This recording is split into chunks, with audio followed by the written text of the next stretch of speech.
Revival House Network. And don't like the brags, I don't like the boast. They like hot butter on the breakfast toast. Watching flicks, talking chicks that like to motorboat. Can Riverman make it, yo, a check? Nope. So look at all these movies I got. Commenting like, should we watch them or not? And I know they just be acting for cash, but I still got one question to ask. Like, why'd he do that, do that, do that? If that was me, I'd be like, screw that, screw that, screw that. I'm an alpha, I'd eat through that, through that, through that. So why'd he do that, do that, do that? What's up, everybody? Revival House BTM guys are back here. We got Mac in tow with Zach and I. Yeah, boy. What up? I didn't realize we were doing a theme this month, but it kind of seems like it so far because we're doing Scream 2. Scream motherfucking 2. Hell yeah, baby. We want to jump right into it because this bad bitch is 2 hours long. 2 hours and 11 seconds to be exact. That's crazy.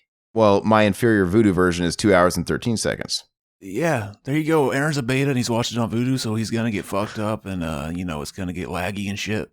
No, it's fine. But we're going to go ahead and get started in 3, 2, 1. Play. Na na na na. Hell yeah, Dimension. Brothers from another dimension. I was telling Zach Mac before this, I was like, all right, so are you going to is Master P joining us for this one? He's like, why would he? I'm like, because he did the fucking lead track for the soundtrack. He's like, he did? I don't even remember it. He did it with Silk the Shocker. It was called Scream, and the video even has Ghostface in it. Oh my god. I watched 3 seconds of it and it sounded like shit. You know what's funny? That reminds me. Didn't Creed do What If for Scream? What if? That was 3. 3. Hey, Jada Pinkett Smith, fucking Will Smith's banging wife. Would you fuck Jada Pinkett? No. I'd Pinkett that Smith. She's kind of annoying. Beta. I'd Smith that Pinkett. Aren't they always accused of being like Illuminati puppets? By fucking retards, yeah, probably. They've somebody threw them into the hat of people that were on Epstein's island. Amazing. Like Anonymous. I guess Anonymous came out with a whole bunch of fucking quote unquote factoids. Dude, you know what's so fucking stupid is I had somebody blowing me up about that. Like, oh my God, like it was the biggest thing in the world. Like they just had to let everybody know because Anonymous put out, those motherfucking V from Vendetta freaks. They put out this thing that had all this like quote unquote facts and it was all bullshit. It was like, Trump stuff that he raped some girls. It was like quote unquote evidence that he raped some girls on the island.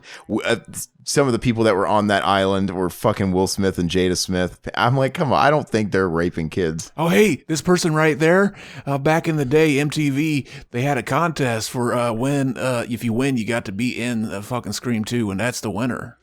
Really? She plays the usher there. She doesn't do bad. Did she talk? What did she say? She did. She's like, "Oh, these are promotional from the movie studio. Everybody gets one." I think it would be very easy to just deliver one fucking line. Yeah, I mean, especially Okay, if you're Aaron, playing. could you do 2 lines, Mr. Smarty Pants? Especially when you're playing something like an usher, when you don't have to be real personable to the person you're talking to. You're not really playing to the scene. Just sound like a robot. That's why Kevin Williamson's a fucking genius and wrote that as the fucking part that you could win. Yeah, no, Oh, hey, we're hearing the fucking Red Right Hand, fucking staple. This it plays in this movie twice. Here's a fun fact. Rewinding back to when this movie came out. See, didn't know anything about the first one. It came out, sleeper hit for me. It was fucking huge on video. I watched it all the time. And fucking, if you remember right, the original came out in, this Christmas season of 96. So originally they thought it was a bomb, but then word of mouth made it get huge numbers. So it made most of its money in 97, and this movie came out in 97, made most of it. There were 2 Scream movies that dominated the box office in 97. That's fucking crazy. My question, is, if it really wasn't pulling in all its dough, the original till 97, were they already making this one in good faith, and it just turned out to be good because the first one was getting its second wind? It was greenlit while it was still in theaters, I heard. So hell yeah. While 2 was... Gotcha. But yeah, this is this in movie universe stab footage was directed by Robert Rodriguez. And I never knew that. Yeah, Heather Graham. Heather Graham, would you Heather her Graham? I don't think I ever appreciated it when I was a kid, like what they were trying to do, especially with these sequels. I would ignore my question too. Yeah, you know what I'm saying, with all the meta shit and stuff. And even like the third one, in the fourth one where it gets really, really cheesy. I mean, it's still on brand with what they're doing. You know, having all these stupid fucking shitty celebrities in these movies within a movie and stuff. See, I watched this again. See, isn't it weird that they're using the same actor's voice in the movie within a movie as they do in the movie? Yeah. Yeah, it should be different, shouldn't it? Yeah, maybe they're implying that they're just using the same brand of fucking voice changer. Yeah, maybe they found, maybe that went public in Gale's book, you know, exactly what he was using or something. Oh, yeah. And in this movie, they learned from their mistake. That shot right there, every time I see that, I never see, like, the Ghostface killer when I see that until the last time. Yeah, when I see his face, though, I see, like, a guy wearing, a stocking cap or something. Until, like, recently when I watched it, gearing up for this commentary, I finally saw, most of his face is hidden by the fucking, the fucking hood. Yeah. Which is funny, because we talked about, like, the original, you could go out and buy a screen-accurate mask back in the day, but it didn't come with that hood. It had that fucking stupid ass, like, it had two long things that you could tie underneath the chin. What the fuck were those for? Ultra combo. Hey, do you think if they really would have made a movie like this based on true events, that they would have actually changed the design that was in the movie of the mask and stuff? It's kind of interesting. They actually used, it's like the whole Annabelle doll thing. You know, they changed it. It wasn't quite marketable enough. Yeah, but to watch that in a movie with a different mask, it would be like, just fucking, why did you do that? Just use the mask. But yeah, I would pink at her, Smith. Do you prefer this scene where he gets stabbed in the ear with a knife, or when Sean Wayans gets stabbed in the ear with a dick? Both. In Scary Movie. Both. They're both amazing. Yeah, it's kind of funny because Scream was also on Miramax or Dimension Films, whichever. I think it was Miramax. And they're shitting on their own movies. Oh, I stabbed you, man. Fucking great dialogue. Why didn't we get Scream masks and knives?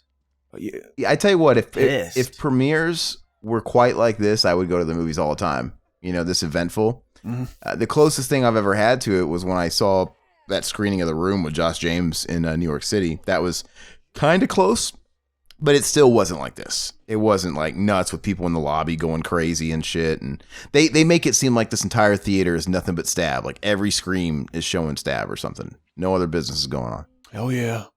See, this movie, like, it was huge. Like, I remember when this was coming out, it was the most excited I was for a movie coming out when this was coming out. And it was surpassed maybe, like, a couple years later with, like, Bride of Chucky, because that was the first Chucky I'd get to see in the theater. But it never came to our theater, so I didn't get to see it in theaters. And funny thing about Bride of Chucky is I never saw a trailer for it. Back then, you couldn't just get on the internet, find the trailers. You had to, like, just turn through channels hoping you'd see a trailer. And one time I flipped it to the channel I had a tape in the VCR ready to hit record if I see the Bride of Chucky fucking trailers on, because of course it's I can't see it over and over again. I'm gonna have to rewind that tape and study it, decipher all these scenes, and I just catch the tail end where it says Bride of Chucky coming this week, and that's all I saw. You don't remember the trailer until the fucking movie was released. I didn't see. I don't remember anything for it either. I just remember in the trailer, the TV spot where it shows Katherine Heigl turn around and you hear off screen, "Hey, beautiful," and she turns around. I think that's where like I don't think I've ever seen the trailer, and I don't think that's that's not in the movie, right? He never actually says, "Hey, beautiful." Maybe I don't think he does. It was one of those things that only existed in the trailer, but it wasn't a, "You guys want some cookie?" You know, bullshit like that. That wasn't the movie. It was just an alternate take, just an inferior take. Two screams. You walk into a bathroom, two screams are taking a piss. What do you do? Who's sucking who? Me? Exactly. This is really weird. So, hey, really quick, do you is it actually audible what is being whispered on the other side of the stall when we're about to hear it here? Because otherwise, why would anybody be interested unless you could actually hear? Was it something sexual? It's saying something about, like, when I was watching it, it made me think of, like, the ending of Friday the 13th where she's doing the killer mommy thing. It sounds like it's saying mommy or something, like, I don't know. Yeah.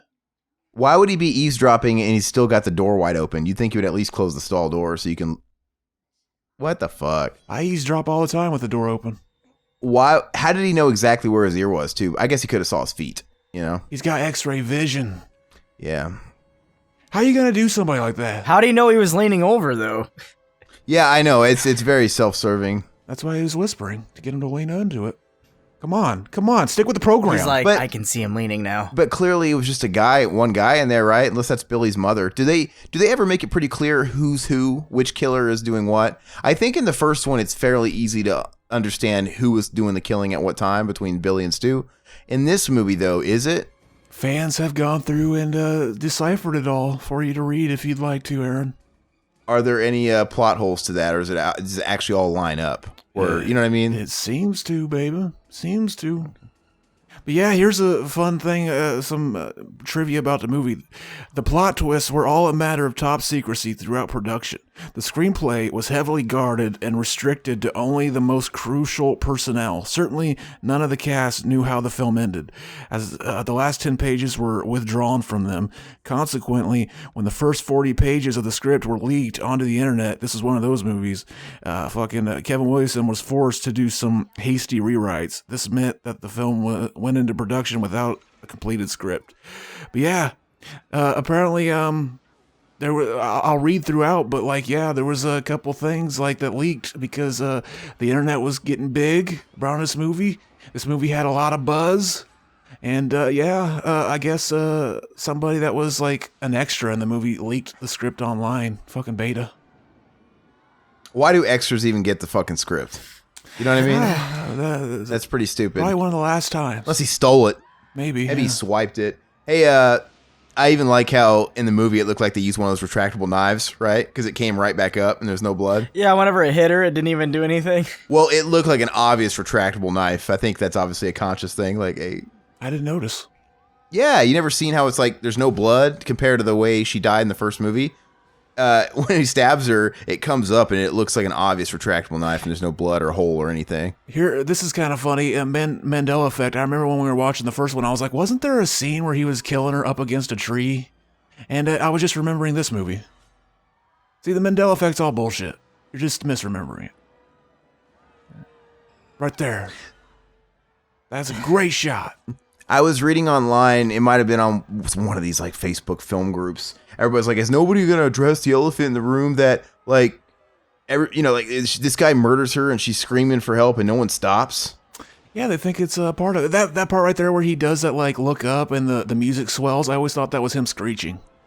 Like he was like, That's funny. or something like that. I was like, what the fuck? Yeah, I always thought it was pretty obvious that they just thought it was somebody, hyping up the movie and getting into it. They're all doing it. They're all into it like that. They're all chasing each other around. Dude, why can't we get our theater to do that? I have to imagine at this point they realize, but it cuts away in a moment. Yeah, they start, right? They obviously look concerned here. Yeah, so They're all like, what the fuck? those people are fucking stupid then who address that online. Look, they're even taking off their fucking masks, revealing their chode faces.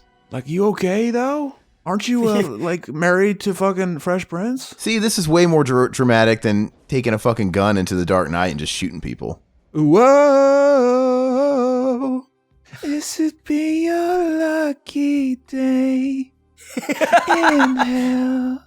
We should cover this song. Dang song.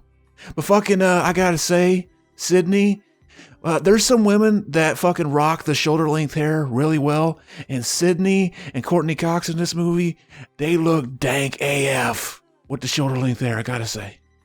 Man, it's been a while since I've seen this. I kind of hate that we're doing it on a commentary because I kind of wanted to watch it just on my own too. I rewatched it to prepare, and I gotta say, it's still as good to me as the original. They're on par, I think. I had to watch the original without the commentary. Dude, I would suck her fucking tits right off. Exactly. You just suck them right off. Look at her. And then you gotta get that fucking serum so that she can pour them over her tits while she's holding them to her chest, like in Resident Evil 7. Be dank. Is it me, or does this, from a cinematography standpoint, does this movie just look different than the first one? Or is it just all the surroundings that are playing with me? Might be. There's a nod to Freddy fine. Krueger in the back, too. See, the original script, that chick right there, Sydney's girlfriend, who she's roommates with, was one of the killers, and so was her boyfriend again. But, see, that Cotton Weary is in the movie more than I remember. He's in like 5 scenes. He's at the She end. looks like Jill. Yeah, well, Remember at the end where he's like, it'll make one hell of a good movie, right? that interviewer right there is Kevin Williamson, by the way. Okay, yeah. Cameo. Wait, so Dude, fucking at hot. what point was that roommate and the boyfriend the killers? At what script, what draft? Or was that's not the one he made the quick change to, was it? I think so. Apparently he's given, like, it's kind of one of those things, like there's different versions of it, like depending on who's telling it. But Kevin Williamson said recently in an interview that the ending with her being the killer, her roommate, and Jerry O'Connell, the other boyfriend, was always a dummy ending. That was never going to be the ending. It was just there because they knew it would probably leak. So yeah. Gotcha. I don't even remember what comes of her. What happens to this roommate here? I don't even fucking recall. Does she die in the car when like they're both in that car wreck or whatever? Yeah, one of the best scenes in the movie. We'll get there. I believe she played the wife of D.L. Hughley on his sitcom The Hughleys that was on like UPN back in the day, like 10 years ago. You remember that? Would you DL his Hughley? No. He got a bunch of spiders on his head. Oh yeah. There it is. Yeah, Freddy sweater? The Freddy sweater. It's not exactly the right colors, but it works. Nah. It's blue, yeah, and the stripes are kind of thin.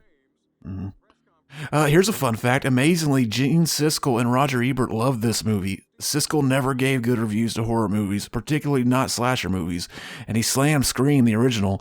Ebert almost never gave slasher movies good reviews. The fact that both of them liked this movie is a small miracle. Siskel didn't like Halloween? Didn't one of them really like Halloween? I don't remember, but there was that famous thing where one of them, they panned Friday the 13th, the original, and they even gave out Betsy Palmer's her like where she lives, so that and like encouraged people to like send her fan mail or something. Like, how do you get away with that? Like that's doxing, baby. They dog dropped. Oh fucking our girl, fucking Sarah Michelle, Buffy herself, the real Buffy, Geller. the real Buffy. Not fucking the other one. Nah, dude. Christy Swanson? I like Christy Swanson. Yeah, me too. Christy Swanson is crazy nowadays. Hey, look who it is. Her tits looked rocking in that movie. Oh, God. Daily Friend, where she's underage. There's our boy. Flowers in the Attic, where they're doing incest. Why does it look like Jamie Kennedy's aged about 10 years and like 2? Maybe that's the power of the goatee, I guess. Yeah, it is. That shit makes you old as fuck. This is just a year later, baby.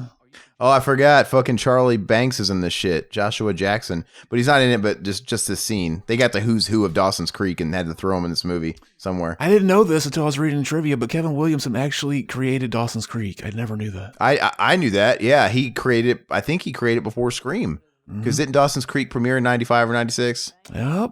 So it was probably in production. Yeah. It's weird that they took the Dawson's Creek guy. I was like, oh, he's doing really good with these teen slashers. Let's give him a bunch of movie scripts to write. The Vanderbeek guy, James Vanderbeek never got to be in any of these movies. Mm-hmm. Oh, she says you got a hard off for Cameron to Mickey, who, spoiler alert, is one of the killers. But yeah. He gets it wrong. He gets the quote wrong, by the way. Yeah, apparently that was trivia too. Like originally he tried to fix that. Well, like Jamie Kennedy tried to tell him like that's not the right quote. And nobody remembered it right, so they left the wrong correction in it. Well, I can't hear it, but whoever he was he correcting Mickey? Whoever he corrected actually had it right, I think. Yeah, like the stay away versus get away. Yeah, the originally the guy that said it first had it right, but yeah. And it makes me have the Mandela effect because I would go back and watch Aliens again, and I would hear that like, what? No, that's not what Jamie Kennedy said.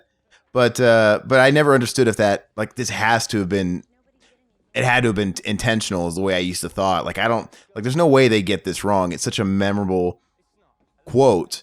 And I'm like, I don't know. Is this supposed to be like, I don't know, putting a flashlight on people that are know-it-alls with film factoids and they're not? I don't fucking know. You can always misremember a line, but damn, Sydney's looking good. I want to pee in her butt. That's Jill, baby. She's the new Jill. Oh, yes. Look at him in the background. Hey, Jerry O'Connell. Well, he can't take the steps. Is he a fucking caveman? Why do you have to do that? Oh, because the camera's looking that way. That's right. He's in a hurry. Because That's right. He's Jerry O'Connell, man. He was in Stand By Me. He's in that movie I was telling you about, Mac, that Satanic Panic with his wife, Rebecca Romaine, and I just didn't like it. I thought it was boring. Beta. Did you like it? Never seen it. Okay. It's got like a following, man. I just thought it was like a 5. It's just whatever. 5. It's a 5. I finally watched American Werewolf last night, Zach. for the first time. Hell yeah. American Werewolf in London, hell yeah. And to be honest, I wasn't expecting it to be kind of a comedy. Horror comedy. But it makes sense, it being who directed and whatnot. And I didn't realize that came out after Blues Brothers and after Animal House and stuff. So he was an established comedic writer. So it's kind of an odd choice. That seems like that would have been his first movie type of thing. And then he would have got handed a bunch of movie and he would have did like comedies. But it's kind of weird that he followed up his big hits with that movie. Well, stop blueballing us, bitch. What'd you think of the movie? I liked it. I thought it was it sounds stupid to say it was a fresh take because the movie's almost 40 years old. But for me, never seeing it, I thought it was a really fresh take on werewolves because it's a pretty bland genre. And he did something different with it. It was really cool. There's a sequel, American Werewolf in Paris. Is that, I know it was Tom Everett Scott or whatever. Is that really, though, a sequel? I didn't know that. I didn't know it was a sequel. It is. I thought it was just like a homage. It's dank. We got Aunt Jackie here, baby. Yeah. Would you fuck Aunt Jackie? Hold on really quick. So when they have this scene now, I think if this is any other movie besides the Scream movie, you would have to say, well, her just showing up like this and her being kind of a known actor, right? She's on Roseanne. It has to mean something. But since it's Scream and they inject a bunch of fucking random cameos all over the place, it kind of doesn't make you expect anything because they're all over the place, this movie. See, Courtney Cox looks fucking dank AF in this movie too. Yeah, how the fuck did they mess up in the next one? Yeah, she's got a terrible fucking haircut in part 3. Oh, God, dude. Oh, those bangs. Fucking style went back. And she looks like Skeletor. She didn't get in the tanning bed. Yeah, I was completely wrong. Fucking Aunt Jackie, she's has like 5 scenes in the movie. And it's funny because they set her up really well to like, oh yeah, like, okay, I see it completely now. And like the other killer too, there's scenes where he's walking around with a video camera that I never noticed until the last time I watched it. For that scene later, whenever they're in the, the college dorm part or whatever, and the footage starts playing, they're like, who recorded this? And like he was recording from the van when he kills Randy later on and shit. Yeah. Okay. You didn't know that? No, I didn't. Hey, these aren't things you think about as a kid. Oh yeah. AV geek. Oh, see, apparently his knuckles are kind of messed up there. They did that on purpose because the scene that just happened. Wait, what? Yeah, I read that too. Fucking, they're laying it in there. Even though halfway through shooting, yeah, they looked messed up. Halfway through shooting, they found out like we have to rewrite this movie. Wait, his knuckles are fucked up because he was the one that just did whatever it is they're investigating? Yeah. Gotcha. Fucking those chicks are fucking ugly. That girl there, second to the right, she looks like she's 12. Why is she in college? Yeah, they're just chicks are ugly as fuck. She looks like Alex Mack. You're so mean. I'm sorry. They're just not beautiful. Nobody's ugly. He's beautiful. She's beautiful, but they're not beautiful. It's like when you look in the mirror and notice like, oh man, I'm ugly. It's not that you're ugly. It's just you're not your own type. Fuck, man. That's fucking deep. That's Portia de Rossi, man. She's that should be on the deep end. Oh yeah. Portia de Rossi is Mrs. Ellen DeGeneres. With Aaron Lipscomb. Oh yeah, Portia de Rossi, I'd fuck her. She fucked up her face later on though. She did. Like, that season 4 of Arrested Development. She looks like fucking pure shit. Not to shame or anything. Why though? It's too bad. It's too bad that Hollywood makes people have to do that. Well, because you pretty much are aging out of Hollywood before you're 30, and they all feel like they have to get injected and all this work done. And she was a beautiful lady. I'm pretty sure she still looked good at fucking 35. I'm sure she would look good now. I don't understand it, but she was a fucking babe in the early seasons of Arrested Development. Babe. Yeah, no, I was disappointed, man. First of all, when that new season came out a few years back on Netflix, I didn't really like the season very much because it was very apparent they couldn't get anybody to film together. They couldn't get schedules lined up because the way they kind of did it episodic, right? Like this is a Michael episode. Yeah, they actually re-edited it to be more like the older seasons more recently. Well, if it could all been fixed by an edit, why didn't they do that the first time? They just decided to do it that way. I don't know. Yeah, it didn't work out. It made it lose the magic because they weren't really interacting or crossing much paths with each other. And she was really hot, and I was looking forward to seeing her, and she looked like shit. Too bad. They all do it though. Yeah. Yeah, fucking Dewey's back. Have you ever seen the movie Broken Arrow? I almost watched it last night for the first time, but I chose American Werewolf instead.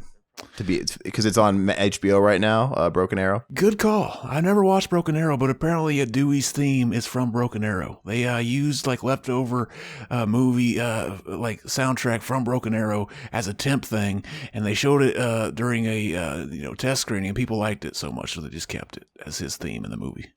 So it was a part of a theme that was still used in Broken Arrow, or was left over? It was still used in Broken Arrow, I guess. It's interesting. But there already was a Dewey's theme from the first movie. That's still in this movie, but it's more serious scenes. Yeah. I do want to watch Broken Arrow, though. I mean, it's, John Woo. I think it followed Face Off, right? Or was it before Face Off? It came right next to Face Off, regardless. Not sure. I bet there's slow motion dubs in it, though. Probably. I know Riverman really likes Broken Arrow. He always fucking talks about it. He always used to talk about it anyway. Oh, yeah. So fucking Dewey's got a limp because he was stabbed in the back in the first movie, and it fucked up, like he's got nerve damage and shit. And I remember hearing that maybe that was ad-libbed by Arquette, like that wasn't in the script. He's like, oh, I should have some kind of thing to remember that, the old movie. I could be wrong, though. I mean, that's a good touch. If so, does he stay consistent with that in the third one, or is limp all of a sudden gone? I think it's a little better, but I think he might still do it. How much time in the future is this? Is this supposed to be just 1 year? Maybe. They're in college now. But yeah, the next school year, like they're freshmen in college, maybe. Yeah, because when they're at the beginning of the movie, the girls are like, that did happen. It happened last year. Yeah. Well, see, look, I when you were saying what's his name? Cotton Weary wasn't in this movie. I was like, Colin Mockery. Condom ripped. No, when you were saying he wasn't in this movie at all, I'm like, he's in this movie quite a bit. It's the first one. He's just like on a TV. He's actually in it just as much as Billy Loomis's mom. I noticed. He's in 5 scenes. So yeah, it's funny because is he even in the third one? I can't remember. He dies at the beginning. He's the opening kill. But it's funny because in the last one we talked about like, yes, I got that on film. I always remember that. That was perfect. I always remembered that, but yeah, in the original script, Cotton Weary wasn't the killer, but he showed up, found out who the killer was, and in this movie, there's kind of an ultimatum where Billy Loomis's mom she has Sid by the throat, and she's basically saying like, yeah, like Cotton, I can make you famous, and so because that's kind of what he wants in this movie. He wants Sydney to go with him onto a talk show so she can forgive him on the air, and then he can make money from book sales and shit like that. So he's kind of a scummy guy. Exploiting it. Yeah, but I can see like, I mean, how is he? Hold on, how is he doing anything different than Damien Eccles does? He takes a bad situation, he's at least kind of monetizing it, his notoriety, right? Because Damien Eccles has written books, has made appearances. I think he has like an art gallery now, and he pitches his shitty art, and and it's all because of who he is. I think he writes books on like witchcraft or something. Don't call his art shitty. Yeah, he's like a Wiccan or something. The magic with a K. But I mean, Cotton Weary, just like that, I don't think Damien Eccles is wrong. Like, dude, if I spent 20 years in prison or however long it was, it's like, dude, fucking get yours. Like, whatever you got to do, get yours. I would be, I looked at it like maybe he's more interested in like having Sydney, like come on TV with them so that like, oh, we could put it all behind us. People know that like, oh yeah, it was a false, you didn't see me, but you thought it was me. I forgive you. But yeah, like we need to go on TV and I can finally put it all, I don't know. To validate it. No, I mean, you were right the first time. It's just like at the end of the movie where like his first reaction to getting interviewed is it'll make one hell of a movie. Like that's not like, hey, I need to like go to a doctor or I need to go take I'm in trauma right now. It's going to make a good movie. So yeah, Dewey's basically mad at Gail Weathers because she wrote him as like a bumbling idiot in her book. That he reeked of inexperience and shit. But like I would have came, saw Courtney Cox looking like that and been like, damn, I forgive her. So refresh my memory. They were kind of a thing they're on the verge of being a thing at the end of the first one, and then they went their separate ways after she read the book, and they kind of rekindle and become a thing in this one. Is that how it is? Hell yeah, they were married in real life by this time, I think. Maybe. Oh, yeah, I think they were. But I was gonna mention, like we were talking about Mrs. Loomis real quick. I mentioned like, oh yeah, she's only in one scene. I was misremembering it, but like I was thinking like, yeah, that's really cheap when whodunits would do that. And then I didn't even realize it, but that's totally like a fucking, homage to the original Friday the 13th where it's Jason's mom killing people. Yeah. which they mentioned multiple times in this movie. Is that the dude from American Pie? Oh, fun fact, Matthew Lillard has a cameo in this scene. He's somewhere in the background, apparently. Fuck it, he died in the first one and he's in this one. Could it also be sort of a like Psycho 2 did a similar thing, right? Bringing the family into it. Yeah. Yep. Hi. I'll mention Matthew Lillard when he's on screen if I remember, if I notice him. He's on the left side of the screen in the background. Matthew Lillard? Yeah, I just said that. Oh, what? He makes like a Easter egg cameo? Yeah, he's a little cameo. And apparently it's because there's a line in the original where he says, yeah, you die, everybody else dies, Sydney, but me and Billy live on. And that was like the reason they put him had a little shot in the background in this movie. Did I miss it then? No, it's coming up. Yeah, we got fucking Sarah Michelle right here. Buffy herself. I liked Buffy. And she refers to her boyfriend as Ted, and that was actually... the wood? I would buff the wood. I would fucking Buffy her Buffy? Oh yeah. I forgot her last name. Buffy Summers. Yeah, fucking she says, oh, it's my boyfriend Brad, he sounds loaded, or Ted. And the reason they named the boyfriend Ted is because at the point they filmed this scene, the most recent episode of Buffy aired, and it was an episode where our boy fucking from I always forget his name, John Ritter. John Ritter was a guest star in the episode playing her mom's new boyfriend, who seems really nice, and he's really like, everybody, all of her friends are like, oh, he's so nice, how can you not like him? But then behind closed doors, he's like sinister towards Buffy, and it's revealed that it's one of the Monster of the Week episodes, and it's revealed that he's a fucking robot, fucking robot, Robo-Dad. He's a Ted. Well, that's pretty much a little reference that nobody would remember after the year it came out. Or the week. Oh, everybody remembers it because that's a great episode. And she's watching Nosferatu, Buffy, Vampire Slayer. Isn't that cool how every hot bitch in the series is into horror movies? Like chicks like that look like Sarah Michelle Gellar don't watch Nosferatu. They don't watch fucking. That's a lie, dude.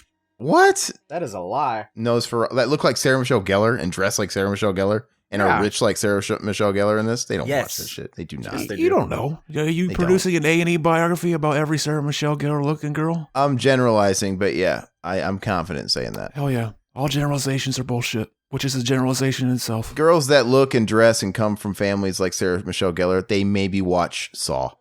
They maybe watch no, they like The Conjuring. They like those jump scares. It's got to be modern. That's the kind of person. Dude, I remember when I remember when I was like you, dude. I remember that. I remember when I was just like you. I'm saying, listen to me.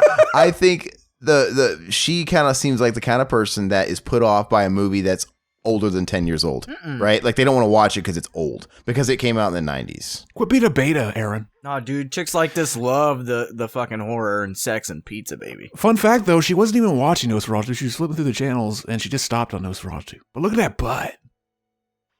That butt. One of the extras leaked the script to the internet, one of the first major film leaks ever. As a result, the script was almost entirely rewritten, with pages often being completed the day they were to be filmed. Security was tightened, with everyone required to sign non-disclosure agreements, and underwent many reshoots. The script was reprinted on specialty paper to prevent photocopying, and was often destroyed after use. Additionally, Mickey, Timothy Oliphant, was killed by the two Ghostface in the original script. See, the original script had Jerry O'Connell as the killer, along with the girlfriend character, or Sid's girlfriend, the roommate. And originally, O'Connell wasn't playing the boyfriend, so it wasn't like, oh, we're doing the boyfriend is the killer again. So he wasn't playing the boyfriend. Yeah. See, I think that's Audrey from Vegas Vacation. I think she's really hot. Is that Selma Blair? No, it's not Selma Blair. I read Selma Blair's in this scene in trivia. That's not Selma Blair. That's the chick that played Audrey. And she was also one of the FBI agents in Big Mama's house. Okay. Apparently Selma Blair has a cameo in a scene involving Sarah Michelle Gellar, and they did that fucking lesbian kiss scene from the 90s movie fucking Cruel Intentions. That was pretty donk. Hell yeah. You ever jack off to that scene? I did. I never watched the movie. I tried. You ever watch Cruel Intentions? That was a fucking teen staple. What was that other one? Was it American Beauty? American That's Beauty's totally different movie. No, I'm saying, what was that one? Was that the one with the chick?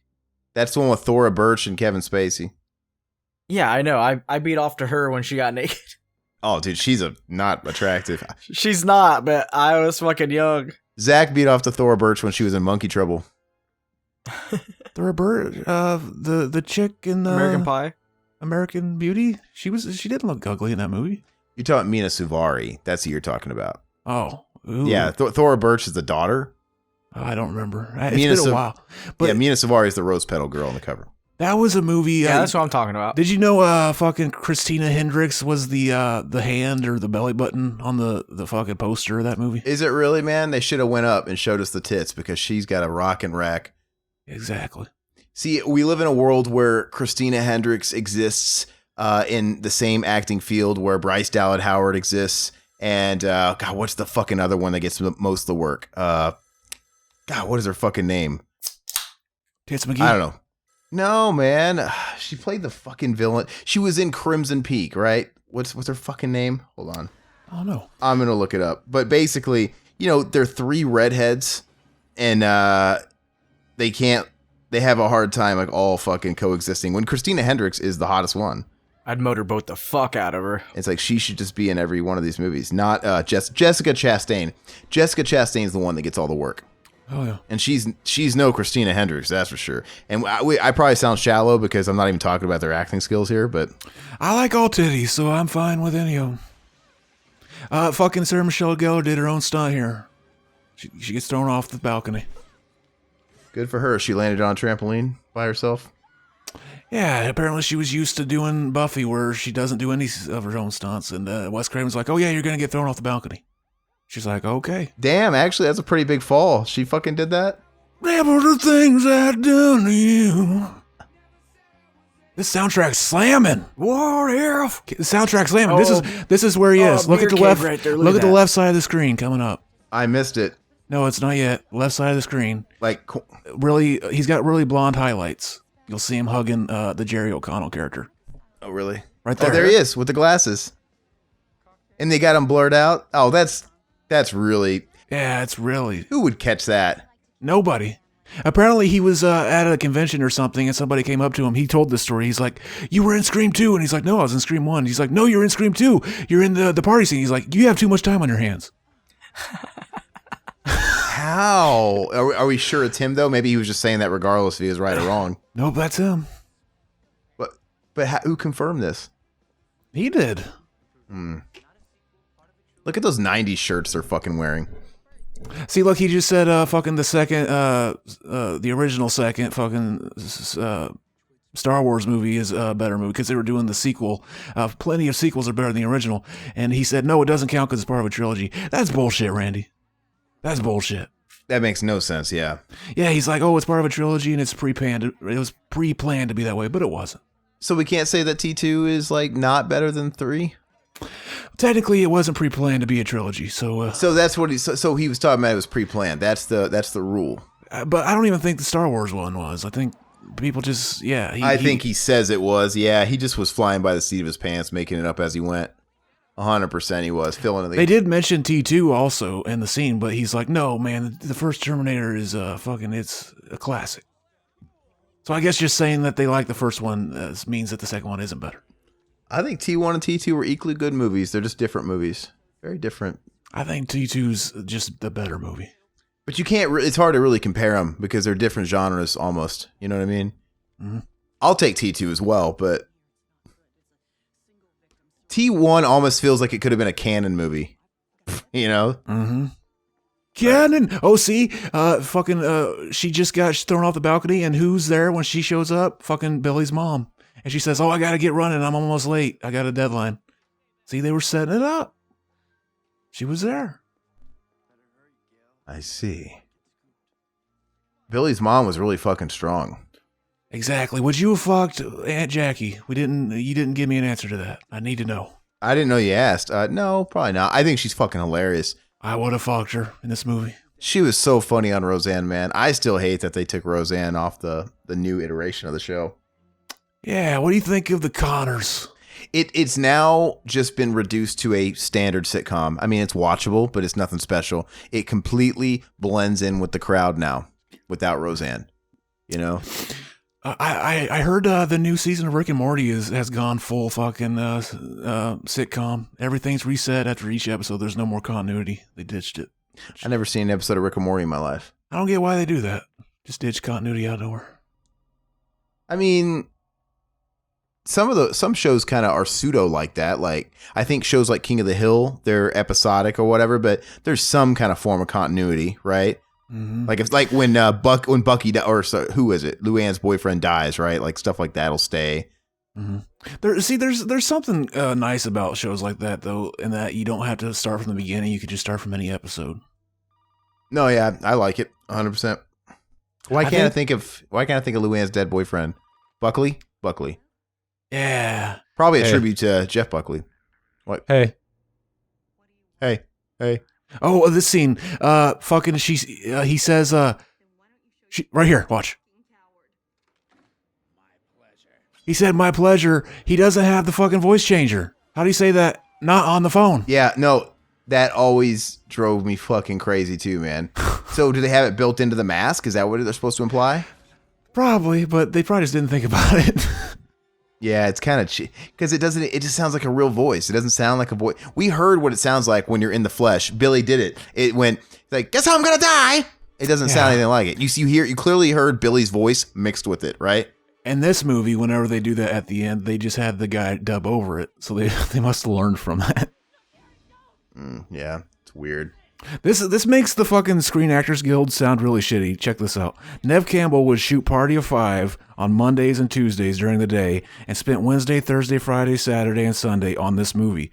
Most of which were night shoots on Sundays. She would work all night until 6 a.m., go home for 15 minutes to shower all the fake blood off, and immediately go into Party of Five, set to shoot all day, all without sleeping. Like, how does that happen? Aren't there, like, laws against that shit? Probably, but, a movie only lasts for like 6 weeks, tops. That's a deep cut. Yeah, it does look like a deep cut. That's like going to California deep cut. Oh, yeah. That's like Octopus's Garden deep cut. That's like a fucking pussy deep cut. I love to be under the sea in an octopus's garden in the shade. That's a great song. Oh, look, she's high as fuck right here. And what's funny though is it's probably the least best song on the album. It's really not a great song, but it's definitely the weakest on an overall really good amazing song. Amazing. I think it's one of those things where you don't know if it's good because it is really memorable because it's the Beatles, so weird. Dude, the Beatles were so stoned they let Ringo sing a couple tunes like that. Yeah. He was all on the ceiling while they were tripping on acid. They're like, "Ringo, come down. We need to film you. We need to record your song. Hook his bell bottom. Hook his bell bottom." Ringo, get the fuck down. He got the kickoff track on Sgt. Pepper though. That's quite a cool honor, right? I just verbatim did a Bill Hicks routine and you didn't even notice. No, I didn't notice. You're dead to me. You're fucking dead to him. George Harrison didn't get to sing as much as he probably should have. I mean, even though Here Comes the Sun is one of the Beatles' signature songs, I would think, Mm-hmm. I like George Harrison's solo career. I think it's really good. And it's kind of almost unspoken for sometimes, unappreciated. Good. Never checked it out. It's good. It's good shit. Check this out. The fucking sorority babes that the girl that's married to Ellen DeGeneres is part of, their sorority is called Omega Beta Zeta. That's what we need to start calling each other. Oh, shit. That's the same as in Ghoulies. Hell yeah. Their sorority house is actually the same use as Miss Trenchable's mansion in Matilda. Hell yeah. Which is a great film. It is Omega Beta. We need to do that movie on Mac and Zach, Matilda. Don't call me Matilda, fucking Mega Beta. Like, what's that movie that fucking Toby Hooper made? The fucking Life Force with the chick Matilda is the main character. Her tits are out through the whole movie. Amazing. Best part about the movie. Amazing tits. The movie itself is not quite what it could be, but that doesn't. As a kid, As a kid, I always thought that was the same girl from fucking the nurse from that movie we were just talking about, fucking American Werewolf in London. Oh, really? Yeah, okay. What'd you think of Jenny Agutter, who played fucking the adopted mom in fucking Child's Play 2? She was hot in that movie. Oh, that was her, wasn't it? Absolutely. Hell yes. I mentioned that while we were doing Child's Play 2. I was like, she was in fucking American Werewolf in London, and she's hot as fuck. And you're like, I can't see her being hot. I was like, fuck you. What an original take, like that whole I don't know if he was hallucinating or if it was legit, but all his victims, kind of haunting him and being in between live and dead, and that whole thing was kind of a trip. Mm-hmm. It was cool, and a really cool third act, like him just literally an American Werewolf in London, like on the streets and Piccadilly Circus and stuff. It was really cool. Because I don't think they ever do it like that. I think in wolf movies, they're kind of killed in isolation, like one-on-one with the antagonist, but you never see a werewolf just fucking with a million witnesses going nuts in traffic and stuff and getting cornered. Mm-hmm. It's cool. I liked it. I think I saw you gave it a 9. I don't think I give it a 9, but oh, give it time. You will someday. maybe. I mean, yeah, but it was a really, really good movie. My opinions are the definitive. I am objectively true in every opinion I ever state. Why doesn't Griffin Dunn get more work because of that movie? He was in like a handful of things. The friend. Mm-hmm. Those effects were cool. Like when he first showed up and he just got like the shreds out of his neck. That scene where they're watching the porno in the theater. And he's like almost like a puppet. He's like an animatronic at that point. It's funny. It's awesome. When it actually shows the porno, when fucking the guy walks in, he goes, "Why? How could you do this?" He's like, "I don't know who you are." And he's like, "I'm not talking to you. I'm talking to her." She's like, "I've never seen you before in my life." He's like, "Oh, sorry." And he just walks out. That's fucking hilarious. I come every time I watch that movie on that scene. Yeah, it's funny. But look at fucking Sid. She's so fucking hot. I just want to pop a nugget. Jerry O'Connell was also in, I think, another 90s teen classic, Can't Hardly Wait. He played... Jerry O'Connell is also fucking hot. I would fuck him. He was a fat kid. Represent. We were both fat kids. Take care, Miss Weathers. You fucking bitch. That guy, the police chief, he looks like Rudy Giuliani. He looks like he's naughty. Which is funny because Rudy Giuliani looks like Nosferatu. Rudy Giuliani, he's got those big horse teeth, right? Have you ever seen like the occasional chance that he opens his mouth wide enough to see the bottom teeth? No. Fucking horror show. Oh, like Tom York horror show? Hell yeah, do yourself a favor and Google Rudy Giuliani's bottom teeth. I'm going to do it. You will come. Right now. You will come. Let's see here. See, here she is again, fucking Jackie.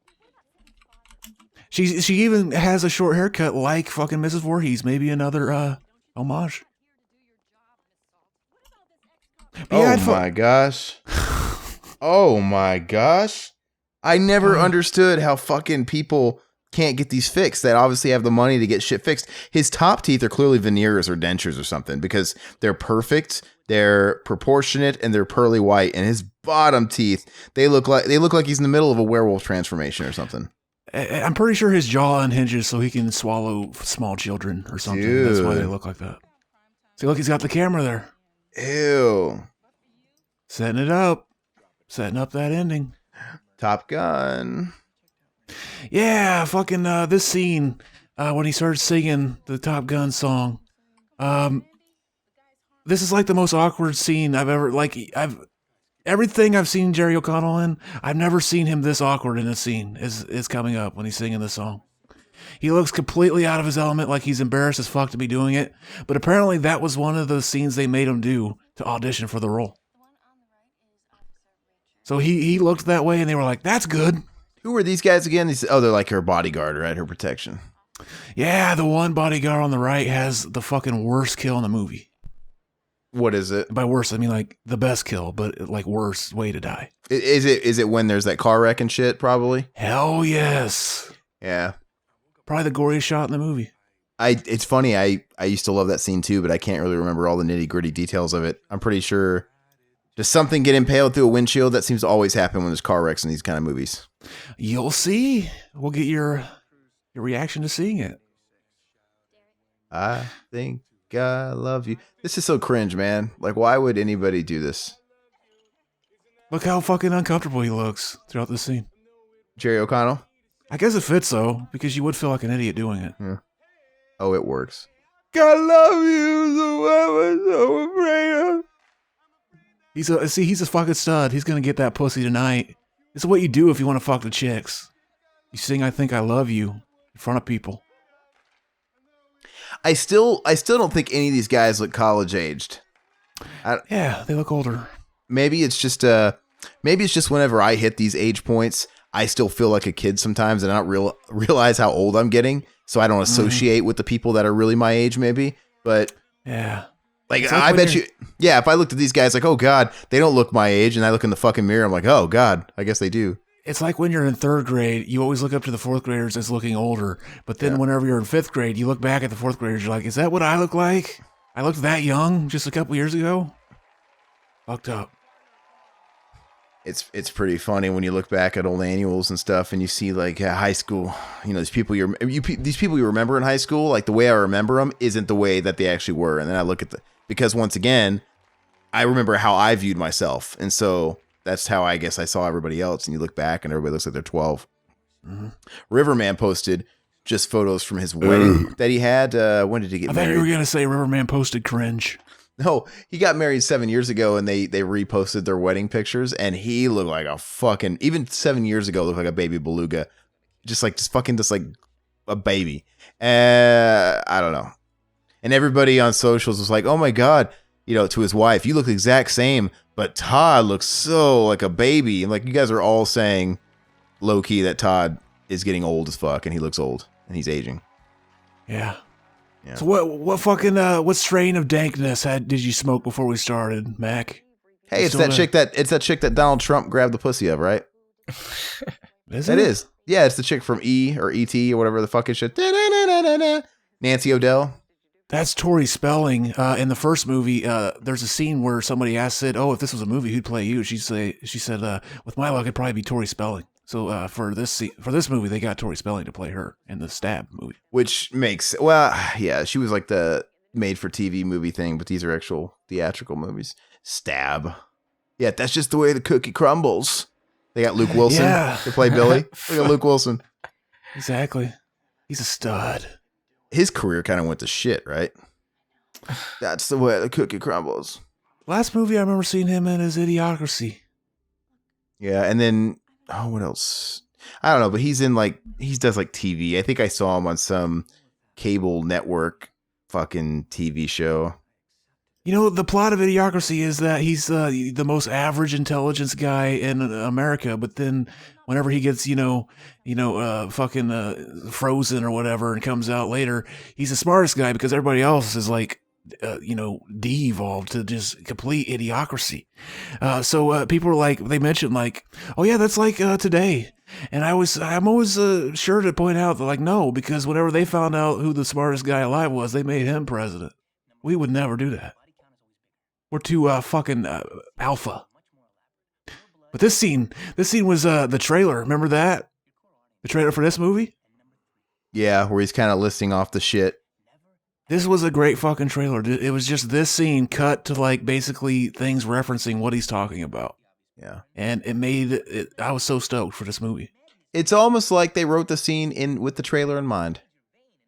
Now see, it's also like he's just that character in the movie. He was a fan favorite, which is why it was really ballsy coming up when they kill him off in the fucking part 2. Well, he's the guy that all the film nerds are going to relate with. A lot of the geeks that are seeing the movie. Yeah, for sure. And was that always in the cards for them to kill him off? I wonder, or is that one of the changes? I don't know. Yeah, possible. I wonder if there was. I wonder if there was talk of putting him in 3 and just making like he never died, because they don't actually confirm it, right? There's no funeral or no one has a funeral in these fucking movies. They just fucking die. He is in part 3, but he's recorded in a video. Oh yeah, the video. That's shitty. I fucking hate that shit, man. Yeah, whatever. Hey, did you guys see? I don't know why the videotape made me think of this, but when I think videotape, I think, oh, someone's corresponding from prison. That tweet that fucking Bill Cosby sent, I posted, but Bill Cosby was basically getting on his soapbox about the whole George Floyd and racism thing. You got a cell phone in prison? Well, Yeah, that comment was really, really funny. But I think they rent out tablets to prisoners. But no, the funny part... Yeah, they get everything in prison, man. Well, especially someone like Bill Cosby. No, but the funny... Actually, if you have a phone, it's probably because someone snuck it in. No, not when you're in prison. You get that shit. If you're like if you have good time, they give you shit. But that's not the funny part of it. Obviously, the funny part's obvious. It's like he's got morals on something. It's hilarious. Right? Equal opportunity rapist. He's letting us know he's not racist, even though back in his day he used to always shit on them kids with the baggy pants and showing the underwears. Remember when he called Ozzy Osbourne a bad parent when the Osbournes was all the rage? That's still the funny. Exactly. He got on a soapbox then too, saying he didn't condone how they, treated their kids, and they were cussing around their kids, and they were, letting their kids go around smoking the weeds and all that stuff. And Cosby's a fucking beta. Yeah. Just to let everybody know how huge this movie was in its time, originally scheduled to open alongside Tomorrow Never Dies and Titanic, both blockbusters shifted their dates as soon so as not to be pitted against this movie. Titanic was like, we don't want to go up against that movie. We're going to lose money. Yeah, you're right. I mean, who knows? It would have divided the audience a little bit, perhaps, because this was a horror movie that appealed to teens. Even though it was R-rated, so maybe, who knows? Who knows how it would have been affected, because kids were going to see Titanic, but it was a similar demographic because everybody was into these movies. It wasn't like, I would say it was even more genre expand, even more than something like Saw. Saw was really popular. I think it reached more people than movies like that. Paranormal Activity, I think, reached everybody like Scream did. I feel like everybody was going to see the fucking Paranormal Activity movies in the first few when they were really hot. It didn't matter who you were. Those were literally like lowest common denominator movies, though. They really were. They really were. I saw the second one in theaters, I think, and I remember it was like this stupid big event. It's like you had to go opening night, and I got dragged to it, and everybody in the audience was screaming at stupid shit. But people go to those movies because they want to scream. They want to like accentuate how scared they are. Like if they were at home, they probably wouldn't scream like that. But it's like, hey, we're out in the open. Everybody's doing it. Let's just go nuts with it. So Mac, let us know. Don't hold out on us. What strain of the dankage? Do you know? It's still the blueberry muffins, baby. Blueberry. Do you just like that one a lot, or is that just your go-to? Like, I know I like that. I haven't used it all, baby. Hell yeah. You said you were gonna stop for a while. Look, he's high as fuck. Look, she's high too. Hell yeah. What? You said you were gonna stop for a while. What made you do that? Did something happen? No. Trying to get a job, baby. Oh, you fucking, yeah. Are you getting a new job? You still got one, though. You just quit. Getting a new jobby. Haven't you? You've been talking about quitting and changing jobs for as long as I've known you. Yeah, dude. And I'm still doing that. I'm still working on it. That transition. Hey, it's coming. The professor from Turtles 2 and the guy from Titanic. Hell yeah. Speaking of Titanic, this guy was in both movies and they were opening at the same time. Hell yeah. Because he's like that fucking bad guy that's working for Billy Zane, right? Billy Zane. Me and Max saw him at a convention. Hell yeah, dude. Great. I envy you. He's a cool dude. And his sister, who I would fuck. From Freddy's Dead? Oh, yeah. They went to the same convention. That's cool. Billy Zane, he's a cool dude. Was she in anything else but except for Freddy's Dead? I don't know. They got those Zane eyebrows, though, right? Those caterpillar eyebrows. She's in Zane. That's a joke from a Goosebumps episode of Night Living Dummy Part 3. Okay. I always like this scene, though. Sydney looks hot as fuck in this scene. And this fucking, this garb she's got on. This soundtrack, man, doesn't fuck around and opens up with Scream by Silk the Shocker and Master P, and it goes straight into Suburban Life by the Cottonmouth Kings. Hell yes. They don't let you catch a breath. Greatest song Cottonmouth Kings ever made. I couldn't breathe when it was on. It's Pumpkin Carver with fucking ICP. Pumpkin Carver, that be the hobby. So y'all collecting bodies. Dang song. Greatest bands ever. Is this the new Slipknot? You love ICP, right, Aaron? Looks more like Ghost. Do I? No, I don't like ICP. Beta. Did you hear it in his voice? That means he does. No. Yeah, he's fucking fronting. He just doesn't want to ruin it. Stop fronting. The podcast might sink. Oh yeah, fucking Sydney, sit on my face. Hey, you were talking about Looks like the Black Swan. What's up? You were talking about earlier that Pauly Shore will do commercial pitches on Cameo. Some people will. Some people they put exclusively in there, like, no, I won't pitch any products, so don't ask. It's like, I'm not going to do that. But some people will do it. I wonder if Shaggy 2 Dope and Violent J will do like shout outs like for BTM. Hell yeah, dude. Yeah. Fucking our boy fucking Pauly Shore has been reduced to fucking selling insurance over Cameo. We saw a commercial recently. That's so funny, man. I know that's so shitty. My ultimate fantasy as a kid was to be strapped up there like that guy, that mask on, and fucking Sydney's just fucking me, force fucking me with a fist and shit. Where did you share that link of the Pauly Shore, by the way? I thought it was in our messages, but is it not? Josh James shared that to us. Oh, okay, that's right.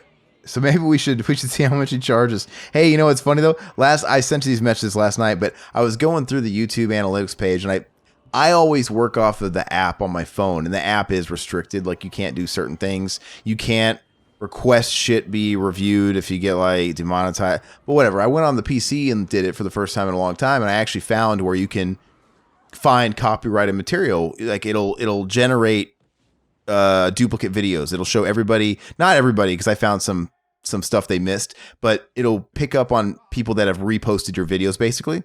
And yeah, there's like fucking people that are reposting our shit, man.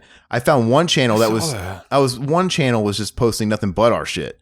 Like, are they monetizing it? Oh, well, I can't tell. If they're not, I'd just say fuck it. Maybe more people will see it. I can't tell that. But well, no, you don't want that, because I don't think it's really a threat, because they get so little views compared to us that no one's going to see their videos over ours anyway, like the algorithms. But you never know. Like, you kind of have to you can't let people do that. Because if somebody did, well, one of them, this particular channel, they had a lot of hits on their Problem Child review. That was ours. Problem Child. And so when you're sharing the space with two videos, like they might be getting exposure when your channel's not.